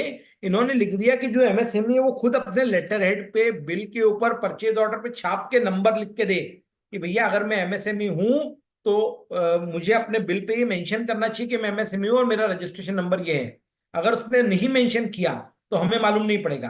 पर जब हम टैक्स ऑडिट करते हैं तो उस समय हमको देखना है हर पार्टी का, वेंडर का एक बिल, कि भैया जितने पार्टियों को पेमेंट बाकी है 31 मार्च को, उन सब पार्टियों का एक एक बिल हमारे रिकॉर्ड में रख के देख लें कि उसमें नंबर छपा हुआ तो नहीं है। अगर नंबर छपा हुआ है तो फिर हम ये नहीं बोल सकते कि हमको तो पता ही नहीं था कि कौन एमएसएमई है या नहीं। तो ये इंपॉर्टेंट है। व्यापारी को अपने सारे जिनको पेमेंट करना है उनसे हर साल जो है डिटेल बुलवा लेनी चाहिए कि क्या आप एमएसएमई में रजिस्टर्ड हो तो उसकी डिटेल प्रदान करें। अगर जिससे मैं माल खरीद रहा हूं सप्लायर ने बिल पे छाप के दे दिया उसका रजिस्ट्रेशन नंबर, तो फिर मुझे ये बचाव नहीं मिलेगा कि मुझे पता ही नहीं था, क्योंकि मुझे बिल पे लिखा हुआ है एमएसएमई नंबर, इसलिए ये इंपॉर्टेंट है। अब साहब कई केस में ये होता है कि मैंने ओपनिंग मेरा 1 लाख रुपए देने का बाकी है और इस साल 1 लाख का माल और बेच दिया और 1 लाख का पेमेंट आया, तो ये 1 लाख का पेमेंट इस साल के बिल के अगेंस्ट में है या ओपनिंग के अगेंस्ट में है? अगर कुछ नहीं लिखा तो ओपनिंग माना जाता है, पर अगर मुझे ये बताना है कि ओपनिंग तो मेरा ऑलरेडी अलाउड है और इस साल पेमेंट आया, तो मैं बोल सकता हूं कि भैया मैंने ये पेमेंट इस बिल के अगेंस्ट किया है, तो वो उसके सामने सेट ऑफ होगा, तो वो खर्चा मेरा इस साल का डिसअलाउ नहीं होगा। तो ये इंपॉर्टेंट है कि फीफो बेसिस पे लगेगा, अनलेस मैं खुद स्पेसिफिकली प्रोवाइड कर दूं कि किस प्रावधान के अंदर मेरी चीज कवर हो रही है। देन सर हमने लगान पिक्चर देखी है। लगान पिक्चर में अगर वो क्रिकेट मैच हार जाते तो उनको 3 गुना लगान देना पड़ता। वैसे यहां पर अगर हम लेट पेमेंट कर रहे हैं, भले साल भर में अंदर करें बाहर करें, पर अगर वो पेमेंट ड्यू डेट के बाद है तो 3 गुना इंटरेस्ट देना है बैंक रेट का। बैंक रेट है लगभग 6.25%, तो आप मान के चले 19% के आसपास का रेट आता है मंथली कंपाउंडिंग पे। तो 19% पर एनम के हिसाब से हमें लेट पेमेंट एमएसएमई को कर रहे हैं, तो उनको ब्याज का भी प्रोविजन करना है, और ये ब्याज जो है इनकम टैक्स में इसकी छूट भी नहीं मिलती। इसलिए सर ये प्रावधान बहुत इंपॉर्टेंट थे पर अभी तक अछूते थे। अब ये लेके आ गए हैं कि अगर लेट पेमेंट कर रहे हो तो 3 गुना इंटरेस्ट दो, वो इंटरेस्ट की कहीं छूट भी नहीं मिलेगी। हम बोलेंगे हम तो बताते ही नहीं, हमको मालूम ही नहीं पड़ता। तो सर अब स्पेसिफिक प्रावधान है सेक्शन 22 जो बोलता है अगर आपका किसी भी लॉ के अंदर कोई भी ऑडिट हो रहा है तो आपको ये जानकारी देना बाध्य हैं कि प्रिंसिपल कितना एमएसएमई को देना है, ब्याज कितना देना है, ब्याज कितना प्रोवाइड किया, कितना क्लेम किया, कितना ब्याज अक्रू हो गया पर देना बाकी है, ये सारी जानकारी आपको जो है अपने ऑडिटेड फाइनेंशियल्स में देना है। अभी तक हम ये कह के बच जाते थे कि हमको पता ही नहीं कौन एमएसएमई है कौन नहीं, पर अब जब बिलों पे नंबर छपने लगे हैं, अब हमारे पास बिल में ही छप के आएगा, तो ऑडिट के टाइम पर ये डिसअलाउंस करना पड़ेगा, इंटरेस्ट का प्रोविजन करना पड़ेगा। इसलिए ये इंपॉर्टेंट है कि 31 मार्च के पहले जितने क्लैरिटी हो जाए, जितनी चीजों को पेमेंट एक्चुअल हो जाए, वो बेटर है। अदरवाइज ये एमएसएमई का ब्याज लग सकता है। ये एमएसएमई के ब्याज के कारण लोग तो कुछ इतने परेशान हो गए कि यार इतना ब्याज देंगे, ये देंगे, और ये ब्याज वेव भी नहीं हो सकता, तो लोगों ने अपने एमएसएमई रजिस्टर सरेंडर कर दिया कि यार एमएसएमई में रजिस्ट्रेशन लेंगे तो धंधा ही नहीं कर पाएंगे, तो एमएसएमई का रजिस्ट्रेशन सरेंडर भी कर दिया। और दो चीजें, अगर हमको कोई व्यापारी परेशान कर रहा है, हमने माल बेचा था पेमेंट नहीं कर रहा, तो हम इस एक्ट के अंदर अगर पहले से एमएसएमई में रजिस्टर्ड हैं, समाधान पोर्टल पे विद इंटरेस्ट हम क्लेम लगाएं, तो हमारा प्रिंसिपल रिकवर होना तो तय है, वो सरकार करवा के देगी। तो ये प्रोविजन कुछ अच्छे भी हैं। अब ये व्यापार पे डिपेंड करता है कि किस व्यापार में हमको किस तरीके से उपयुक्त लगता है। उपयुक्त है तो उसको जो है 19% ब्याज के साथ पेमेंट करना पड़ेगा, अगर वो हमको लेट पेमेंट कर रहा है तो। अब कुछ बहुत छोटे व्यापारी जो बुक्स ही मेंटेन नहीं करते और 44 एडी में 8 या 6% कर देते हैं, उन पे ये 43 बीएच लागू नहीं होगा। क्यों? क्योंकि 44 एडी ये बोलता है कि notwithstanding anything contain in 28 to 43 C, जिसमें 43 बी ऑलरेडी आ गया। तो 43 बी आ गया तो इसलिए ऑलरेडी वो खर्चा अलाउेबल मान लिया जाता है, इसलिए उसमें छूट नहीं मिलेगी। पर अगर हम बुक्स बना रहे हैं, ऑडिट नहीं करा रहे, टर्नओवर 1 करोड़ से कम है पर बुक्स बना रहे हैं, तो फिर वहां ये छूट नहीं मिलेगी, वहां पर हमारा डिसअलाउंस होगा। तो ये इंपॉर्टेंट है कि 44 एडी वाले बच सकते हैं, पर जो 1 लाख रुपए का भी टर्नओवर है, 1 लाख रुपए की भी इनकम दिखा रहा है पीएनएल में और बुक्स मेंटेन कर रहा है, तो उसको ये डिसअलाउंस करना पड़ेगा 43 एच के अंदर। कैंसिलेशन का क्या इम्पैक्ट है? आपने एक बार कैंसिल करा दिया तो फिर आपको इसके बेनिफिट नहीं मिलेंगे लॉ के। तो कई लोग जिनका लिमिटेड सप्लायर्स हैं, जिनको जो है मालूम है कि यार ये हम पूरा माल रिलायंस को बेचते हैं और रिलायंस ने बोल दिया कि आप एमएसएमई रहोगे तो हम आपसे डील नहीं करेंगे, तो वो लोग रजिस्ट्रेशन कैंसिल भी कर रहे हैं। वहीं जो लोग सरकार के साथ कॉन्ट्रैक्टर हैं, गवर्नमेंट कॉन्ट्रैक्टर हैं, और उनको पेमेंट टाइम पे नहीं आ रहा है, बहुत सालों से अटका हुआ है, तो वो समाधान पोर्टल पे जाके अपना कंप्लेंट लॉन्च करते हैं, तो उनका पेमेंट भी रिलीज होता है। तो ये इम्पैक्ट कैंसिलेशन का है सर, कि कैंसिल। अच्छा, कैंसिलेशन के दूसरे इम्पैक्ट ये आते हैं कि अगर कोई व्यापारी एमएसएमई ले रखा है, तो उसको इंटरेस्ट पे 1% की छूट मिलती है, बैंक के ब्याज पे 1% कम रेट ऑफ इंटरेस्ट लगता है। और एमएसएमई को दूसरा एडवांटेज ये है कि उसको सब्सिडीज मिलती हैं। तो अगर हमने अपना एमएसएमई रजिस्ट्रेशन कैंसिल कर दिया, तो ब्याज के रूप में 1% ज्यादा हमको देना पड़ेगा बैंक को, और हमको जो एमएसएमई की सब्सिडीज मिलती थी वो मिलना बंद हो जाएंगी। इसलिए एमएसएमई रजिस्ट्रेशन कैंसिल करना या नहीं करना, उसके लिए सब्सिडी और ब्याज के एस्पेक्ट को भी कंसिडर करके व्यापारी निर्णय ले। केवल जो है एक एंगल को देखते हुए निर्णय न लेने। As a auditor, tax consultant, हमको ये इंश्योर करना है कि मैनेजमेंट डिटेल पूरी ले ले कि भैया कितने वेंडर हैं, रजिस्टर्ड हैं या नहीं है, कौन कौन रजिस्टर्ड है, ये मैनेजमेंट को मालूम होना चाहिए। हर पार्टी का एक बिल की कॉपी रख के देख लें कि बिल पे कुछ छपा हुआ है कि एमएसएमई रजिस्ट्रेशन। अगर कहीं से भी उस सप्लायर ने हमको सूचित कर दिया कि वो एमएसएमई है, तो हमारे लिए समस्या खड़ी हो सकती है। एमएसएमई सप्लायर्स की लिस्ट प्रदान करें। मैनेजमेंट से डिस्क्लेमर लेना पड़ेगा हमको, और ऑडिट रिपोर्ट में भी मैनेजमेंट रिप्रेजेंटेशन के बेस पे डिस्क्लेमर देना पड़ेगा कि हमको सब पार्टियों का तो नहीं मालूम, ये मैनेजमेंट ने हमको जो पार्टियां दी और हमने जो टेस्ट चेक करके निकाली है, उस आधार पे हम बता सकते हैं कौन एमएसएमई है या नहीं है। तो ये कुछ महत्वपूर्ण एमएसएमई से रिलेटेड मेरे प्रश्न वो थे, एस्पेक्ट थे। आपने जो सबसे पहले हर जी ने सवाल किया था, शायद इसका जवाब आपको मिल गया होगा, हर जी ने या शैलेश जी ने, कि मुझे प्रिंसिपल का पेमेंट नहीं किया, जीएसटी के इनपुट टैक्स क्रेडिट क्लेम कर ली है, तो वो आईटीसी, क्योंकि मैंने क्रेडिट क्लेम कर लिया, मेरा एक्सपेंस नहीं है, वो डिसअलाउ नहीं होगा। टीडीएस अगर मैंने पे कर दिया है, तो टीडीएस डिडक्ट करके पे कर दिया, तो टीडीएस का अमाउंट 1%, 2%, 5%, 10% उतनी ही छूट मिलेगी, बाकी अमाउंट मेरा पूरा डिसअलाउ हो जाएगा। तो इसके साथ अब जो कुछ प्रश्न हो तो वो हम ले सकते हैं। Thank you very much for such a patient hearing sir. और कोई डाउट हो तो मेरा नंबर है, आप नोट कर सकते हैं और मुझे टेक्स्ट कर सकते हैं। अब जिन जिन साथियों को सवाल हो, मैं सवाल पूछ लें 43B के बारे में।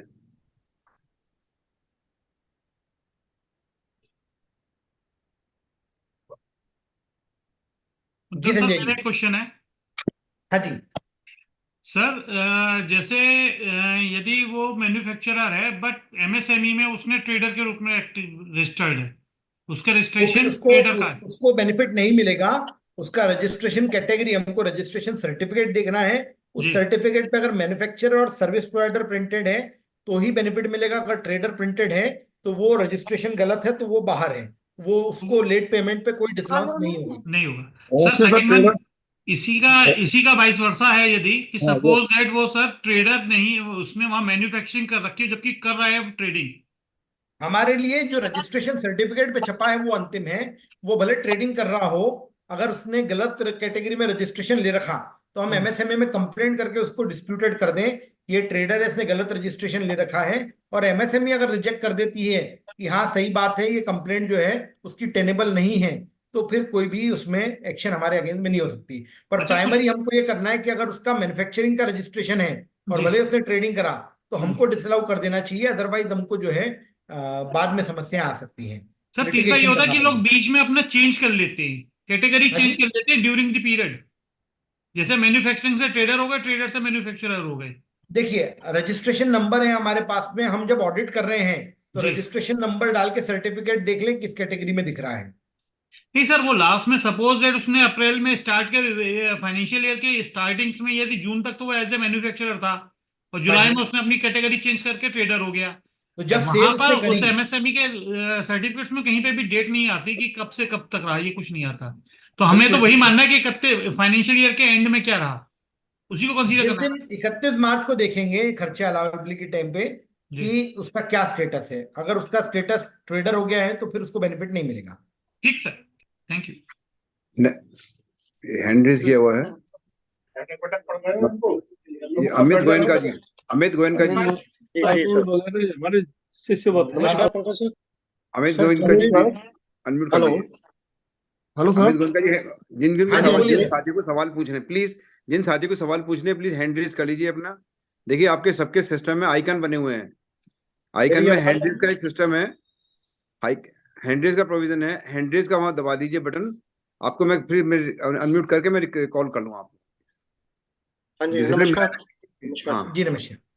हाँ, सर जैसे आपने बोला ट्रेडर्स पर ये लागू नहीं है, पर अगर हम सप्लायर की डेफिनेशन पढ़ें, और सप्लायर की डेफिनेशन में है इट इंक्लूड्स, इंक्लूड्स में पॉइंट नंबर 3 शायद सब क्लॉज 3 आता है, जिसमें लिखा है any company cooperative society trust और body by whatever name called, registered or constituted under any law for the time being in force and engaged in selling goods produced by MSME.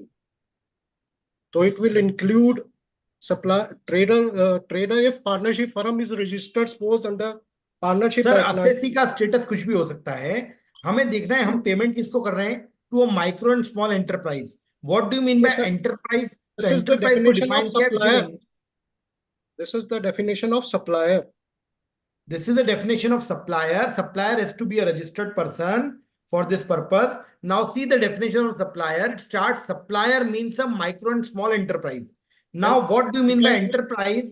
That is separately defined in the 2 clause E, which says But it enterprise means any industrial undertaking or business concern engaged in manufacture or production of goods. And then there are these 2 circulars, and the circular yes dated 1st September that clearly says that the that is benefit okay, sir. of delayed payment will not be given, are excluded to traders.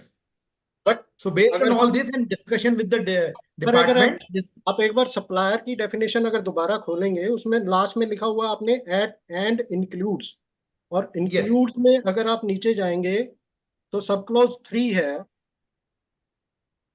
Sir पहले and word use करा हुआ है, तो अगर primary condition ही satisfy नहीं हो रही तो सेकेंडरी फिर एंड इंक्लूड्स में जो है वो कुछ सेटिस्फाई होगी नहीं। मतलब it has to be a micro and small enterprise.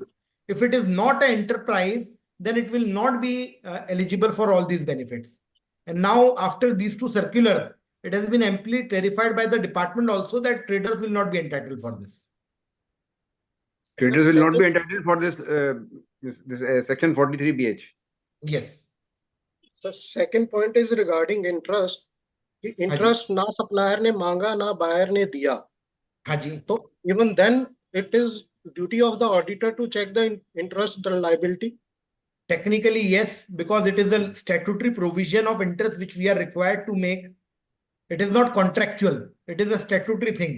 आपको इनकम टैक्स देना है, अगर आपने इनकम टैक्स नहीं दिया तो ऑडिटर को जो है क्वालिफाई करना चाहिए कि क्योंकि इट इज आपका अक्रू लीगली हो गया वो, वैसे ये इंटरेस्ट भी लीगली अक्रू हो गया है, so provision ought to be made. अब उसमें ऑडिटर और एसएससी ऐसे बच जाते थे कि हमको पता ही नहीं कि पार्टी एमएसएमई है या नहीं, इसलिए जब एमएसएमई नहीं पता तो हमको पता ही नहीं कि डीलेट पेमेंट एमएसएमई को हो रहा है और इंटरेस्ट कैलकुलेट कर पाएंगे, उस चक्कर में बच जाते थे। अब अगर बिल पे छपा हुआ आ गया तो फिर ऑडिटर नहीं बच पाएंगे, ऑडिटर और एसएससी दोनों को ये इंश्योर करना पड़ेगा। Right sir?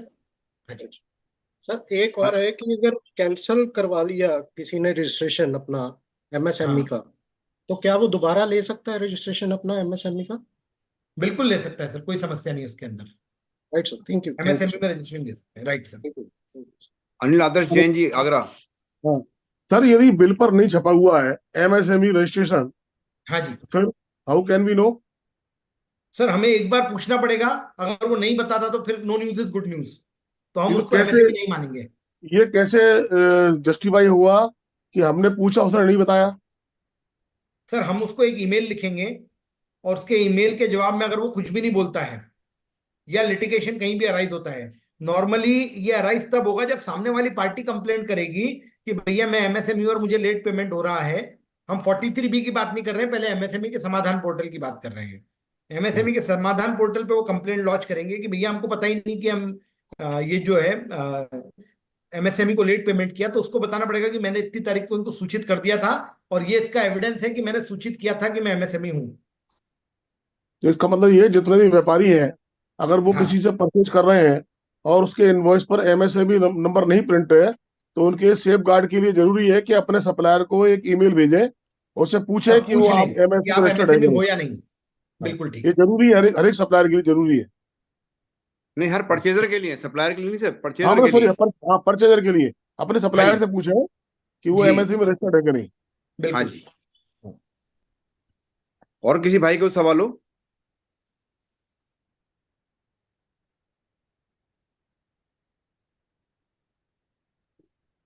विश्वनाथ मिश्रा जी, प्रतापगढ़। विश्वनाथ जी। प्रणाम सर।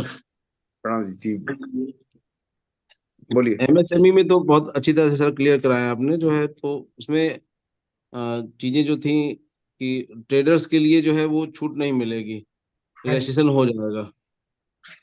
और जो एडवोकेट्स के लिए जो बात आ रही थी कि एडवोकेट्स के लिए क्या है इसमें? सर्विस प्रोवाइडर है तो बिल्कुल मिलेगी सर, सर्विस प्रोवाइडर के रूप में। हाँ। तो 20 लाख अगर हमारा टर्नओवर हो जाता है तो हमारा जीएसटी में रजिस्ट्रेशन कंपल्सरी हो जाएगा। वो तो है सर, तो 20 लाख आपका रजिस्ट्रेशन जो है 50 करोड़ से कम होना चाहिए आपका टर्नओवर। अगर 50 करोड़ से कम है आपका as an advocate turnover, 50 crore की फीस नहीं मिलती अगर आपको, तो आप माइक्रो और स्मॉल कैटेगरी में रजिस्टर हो सकते हैं सर विश्वनाथ जी। अच्छा, उसके लिए 20 लाख का जो 20 लाख का जो है वो राइडर नहीं आपके ऊपर लागू होता है। अच्छा, वो 20 लाख वाला राइडर लागू नहीं होता है। जैसे मैंने कराया रजिस्ट्रेशन अपना, मैं भी सर्टिफिकेट मैंने निकलवा रहा हूँ फाइल में से, मैं दिखाता भी सबको, अपना फिजिकली दिखाने वाला हूँ अभी सबको, पूरे जितने भी सब बैठे हैं डेलीगेट्स, कि मैं वास्तव में रजिस्ट्रेशन अपना हर्ष शर्मा ने अपना रजिस्ट्रेशन करा लिया है एमएसएमई में। सर यही पॉइंट था सर, जो है कि चूंकि हम जब 20 लाख 20 वाली मैं पहले डिस्कस कर चुका इस बारे में कि 20 लाख वाली लिमिट हम पे लागू नहीं होती है। अच्छा, क्योंकि 50 करोड़ से कम की टर्नओवर के लिए एमएसएमई ही लागू होता है। सर वैसे एडवोकेट सर्विस जीएसटी में तो एडवोकेट सर्विस जो है वो आरसीएम में, वो तो आरसीएम जो रिसिपिएंट है वो पे करेगा जीएसटी। हाँ, आरसीएम में जीएसटी की लायबिलिटी नहीं बनती है। लीगल सर्विसेज नहीं है जीएसटी में। तो इसका मतलब है जब हम आईटीआर में हम 20 लाख से ऊपर टर्नओवर हमारा होता है तो हम उसको एग्जाम करके आगे बढ़ जाएंगे आईटीआर करते समय। ये कंफ्यूजन मेरी बहुत ज्यादा थी सर से, एक बार डिस्कस हुआ था तो मुझे ये लगा कि हमारा 20 लाख से ऊपर अगर ग्रॉस रिसिप्ट हो रही है तो हमें जीएसटी लेनी पड़ेगी, तो 18% हमें जीएसटी भी उसके अलावा कोई और इनकम नहीं है, लाइक रेंट इनकम या कोई और टैक्सेबल इनकम जीएसटी में नहीं है। तो फिर अदरवाइज नॉट रिक्वायर्ड। क्योंकि सर बहुत सारे पेमेंट हम लोग को देते हैं 94J पे भी देते हैं, बहुत सारे 94C पे डिपार्टमेंट दे देते हैं। वो तो उनके लीगल हाथों। सर्विस में ही आ गया, वो लीगल सर्विस में आ गया, उस पे नहीं है। अगर अच्छा आपकी सर। कोई रेंटल इनकम है तो फिर आपको अपना जीएसटी नंबर लेना पड़ेगा। जी जी जी, ठीक sir, thank you very much sir. Arvind Yadav ji, Arvind Yadav ji unmute कर लीजिए अपना। जी सर, सिविल कॉन्ट्रैक्टर के केस में क्या होगा?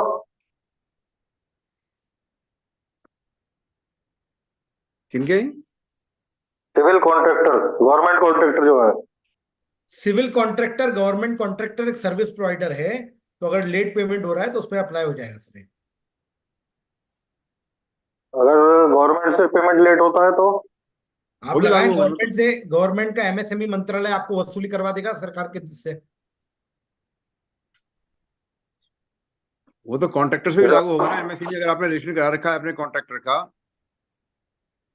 और वो बिल देता है अपने डिपार्टमेंट को और डिपार्टमेंट पेमेंट नहीं कर रहा है विद इन 45 डेज, जी तो फिर एमएसएमई के थ्रू जाएगा, पोर्टल पे जाएगा, वहां से उसके थ्रू एमएसएमई सरकार कराएगी पेमेंट उसका। सर, गवर्नमेंट डिपार्टमेंट को हम बिल रेज करते हैं। जी, तो बिल्कुल गवर्नमेंट डिपार्टमेंट पे भी इतना ही लागू है सर ये।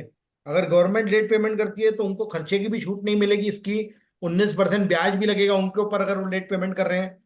बशर्ते हमने जब गवर्नमेंट को सर्विस सप्लाई की थी उस समय हम एमएसएमई थे, और एक लिस्ट एक जो है ईमेल करके रख दे उनको कि भैया हम एमएसएमई हैं, ये हमारे वेंडर रजिस्ट्रेशन में इसका संज्ञान लिया जाए।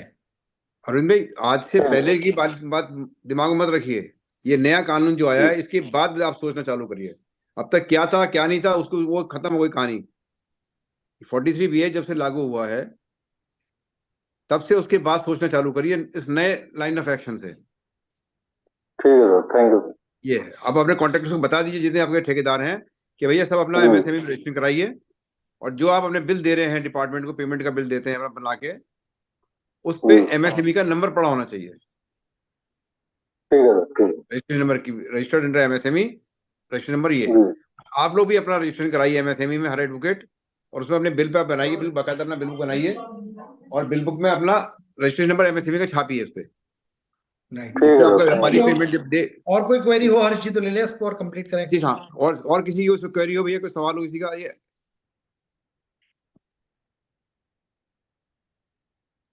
याकूब अली जी, अनूप केसरवानी जी प्रयागराज, मनोज कुमार जी गाजियाबाद, अमित खंडेलवाल जी,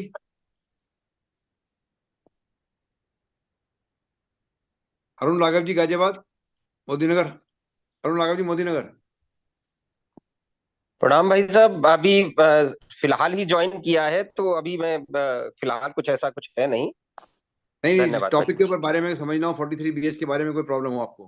बिल्कुल, मैं अभी ज्वाइन किया है, लेट हो गया मैं आज, तो अभी कुछ होगा तो मैं जरूर पूछता हूँ, मैं हूँ अभी दिलीप रस्तोगी जी। धन्यवाद भाई साहब। दिलीप रस्तोगी जी, मेरे ख्याल से हर जी कोई क्वेरी अब दिख नहीं रही। सब एक सर बहुत सी बात शर्म की वजह से नहीं बोलते, हेजिटेशन की वजह से नहीं बोलते हैं, सब मुश्किल ये है। मुझे पता है ना अपने भाइयों की सबकी आदत। जी जी, हेजिटेशन के बारे में नहीं पूछते हैं सभी लोग। सर बिल्कुल फ्री होके पूछे कोई भी क्वेरी किसी भी। सर सबके पास पंकज भैया का नंबर है, अगर किसी को कोई क्वेरी होगी तो पंकज भैया का फोन लगा के तंग करेंगे ना क्या? हेलो, नहीं, धन्यवाद अमित भैया जी बोलिए। नमस्कार सर। जी जी सर मेरी अभी कोई क्वेरी है नहीं। जी, समझ में आ होगी गया तो आपको? हम 43B समझ में आ गया क्लियरली जी आपको? जी जी, नहीं 43B समझ में आ गया हमको। हमने अभी भी रजिस्ट्रेशन नहीं कराया है, हालांकि नहीं, आप अपना जो रजिस्ट्रेशन नहीं कराया कोई बात नहीं, लेकिन व्यापारियों के लिए समझ में आ गया आपने? जी जी जी जी जी, ठीक है, समझ में आ गया। रवि अरोड़ा जी, आपको पूछना चाह रहे हैं? रवि अरोड़ा जी, आपने अनम्यूट किया हुआ है ना अपने आपको? नरेश पाल जी बरेली। पंकज जी, ये मैं पूछ रहा हूँ, कोई इसमें सीए के लिए कोई गाइडलाइन आई है कि उसको कहाँ पर नोटिंग करना अपनी ऑडिट रिपोर्ट में? सर, टैक्स ऑडिट रिपोर्ट में क्लॉज 26 में ऑलरेडी 43B डिसअलाउ करने की पोजीशन है। जी वहां है, मगर इसके लिए स्पेसिफिकली कहीं आया है? नहीं, अभी कोई स्पेसिफिकली ये नहीं आया। हो सकता है टैक्स ऑडिट का फॉर्मेट चेंज हो तो उसमें चीज आ जाएगी। क्योंकि सर जैसे नॉर्मली क्या है कि जैसे मुझे जो इंटरेस्ट पे करनी है लेट फी, जो उसके ऊपर इंटरेस्ट जो 3 टाइम्स पे करनी है, तो वो सामने वाली रिसिपेंट के लिए इनकम हो गई, इनडायरेक्ट इनकम हो गई, और जब वो तक उसको उसको क्लेम नहीं प्राप्त नहीं करता। होती तब तक इनकम नहीं कहलाएगी। जी। जब तक उसको रिसीव नहीं होती तब तक उसके लिए इनकम नहीं होगी वो। नहीं तो सर उस कंडीशन में क्या होगा, यदि वो मुझे पे करना होगा तो मैं किसको पे करूंगा उसको फिर? नहीं, मुझे तो जिससे मैंने माल खरीदा और जिसको मैं लेट पेमेंट कर रहा हूँ उसी जी। को पेमेंट करूंगा मैं। तो मैं और इंटरेस्ट तो दे दी तो उसको पे हो गई ना, इंटरेस्ट उसको तो रिसीव हो गई ना फिर इंटरेस्ट। नहीं तो उसको मिले तो सही। मैंने आपसे जो है बिल दिया, आपने मेरे को टैक्स की एडवाइस करी, मैंने आपका फीस का ही पेमेंट नहीं करा तो ब्याज का पेमेंट नहीं करूंगा तो आपको तो खाया पिया कुछ नहीं, गिलास थोड़ा बार आना हो नहीं जाएगा कि नहीं अगर सर इंटरेस्ट बिल्कुल, यदि इनकम की ऑफर जब भी करोगे वो तो। मुझे पेमेंट करता है। जब पेमेंट करूंगा मैं ब्याज, तो विद ब्याज की इनकम ऑफर करनी पड़ेगी उसको। हाँ वही मैं कह रहा हूँ, वो तो वहाँ वो हो जाएगा ना, बिल्कुल आज बिल्कुल मिल सर। जाएगी। इनकम आएगी तो टैक्स देने में क्या दिक्कत है। पीके के नाम से इन्होंने अपने आप को अनम्यूट करिए, पीके। सर इस विषय में तो कोई क्वेश्चन नहीं है, अगर अन्य विषय में पूछना हो तो। नहीं, किस बारे में? आज टॉपिक के बारे में, इस टॉपिक से अलग? इस टॉपिक से अलग है सर परमिशन नहीं सर। पंकज सर कुछ बताएं। और पूछना चाह रहे हैं जीएसटी के बारे में कि इनकम टैक्स के बारे में? जीएसटी के बारे में।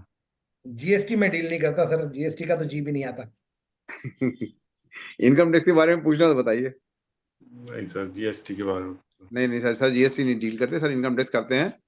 जो इनकम करें टैक्स के सर बारे में स्पेशलाइजेशन करें, अब स्पेशलाइजेशन का जमाना है। जी क्या होता है, जैक ऑफ ऑल ट्रेडर बनने में मास्टर ऑफ नन नहीं बन पाते फिर। बिल्कुल सही बोले सर। राइट। किसी और भाई को सवाल हो?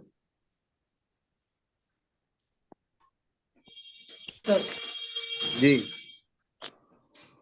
हेलो। जी हाँ बोलिए। बोलिए नवीन जी। हाँ नवीन जी हाँ बोलिए। सर हाँ सर, मैं ये कह रहा हूँ, अगर मैंने 10 लाख का पेमेंट नहीं किया मैंने, और मेरी असेसमेंट है 24-25 में 10 लाख रुपए इनकम में जोड़ दिए, डिसअलाउ कर दिए, जी। और गवर्नमेंट ने टैक्स ले लिया मुझसे, हाँ नेक्स्ट ईयर पेमेंट कर दिया मैंने, हाँ। और उस साल मेरी इनकम केवल 2 लाख रुपए है। तो लॉस 8 लाख का मिलेगा जो कैरी फॉरवर्ड होगा आपको 8 साल तक। 8 साल तक मिलेगा मतलब, और 8 साल तक कवर नहीं हुआ तो लॉस बिका जाएगा मेरा वो। बिल्कुल लैप्स हो जाएगा साहब, तो इसलिए टाइम पे पेमेंट करें और कानून का पालन करें। ठीक है ठीक है ठीक है। Thank you sir, thank you. अभी व्यापारियों की आंख खोलने वाली बात है ये, अभी व्यापारी समझ नहीं पा रहे हैं। और किसी भाई को सवाल हो? आशीष अग्रवाल जी।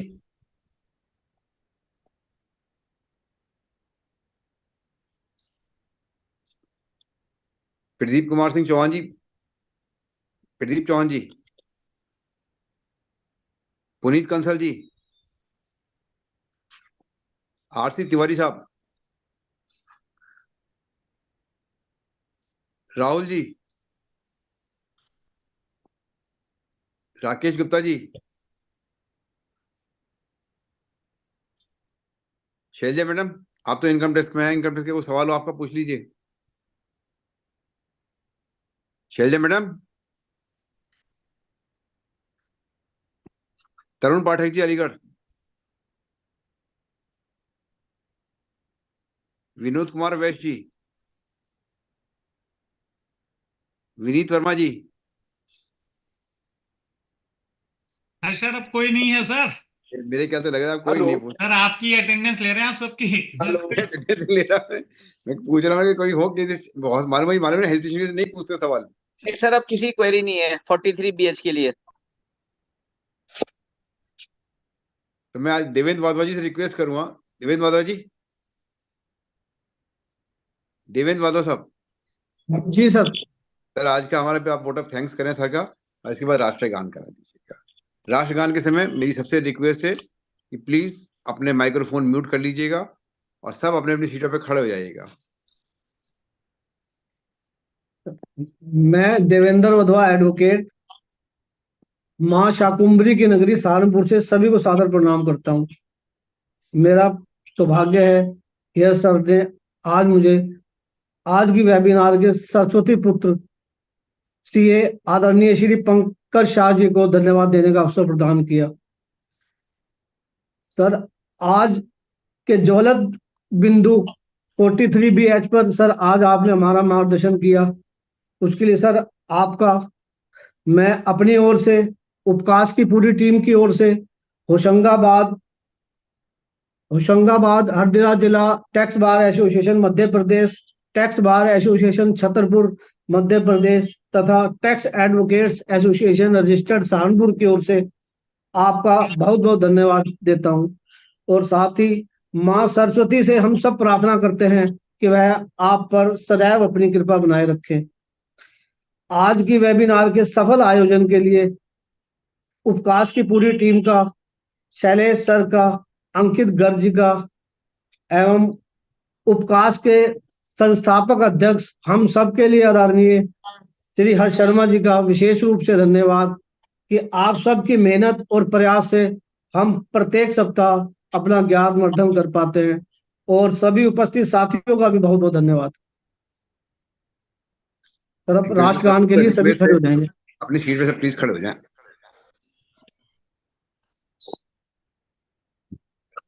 राष्ट्रगान। जन गण मन अधिनायक जय हे, भारत भाग्य विधाता। पंजाब सिंध गुजरात मराठा, द्राविण उत्कल वंग। विंध्य हिमाचल यमुना गंगा, उच्छल जलधि तरंग। तब शुभ नामे जागे, तब शुभ आशीष मांगे। गाहे सब जय गाथा, जन गण मंगल दायक जय हे, भारत भाग्य विधाता। जय हे जय हे जय जय जय हे। भारत माता की जय।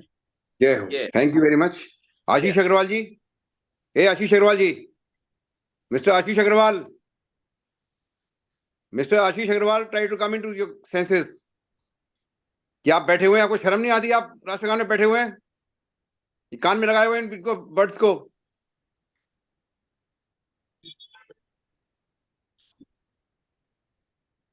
आशीष अग्रवाल जहां के भी आप हैं, जिस शहर के भी, आप सुनिए आवाज को। आपको अगर कोई जानता हो इनको कौन सज्जन है, कहाँ के शहर के, समझा दीजिएगा प्लीज। राष्ट्रगान पे कभी ना बैठे। अगर राष्ट्रगान में बैठना है तो इस वेबिनार में ना आए। Thank you everyone, thank you very much sir. अगले हफ्ते फिर आप सबसे मुलाकात होगी नए टॉपिक के साथ, नए अपने गुरु के साथ। प्लीज। नमस्कार सर।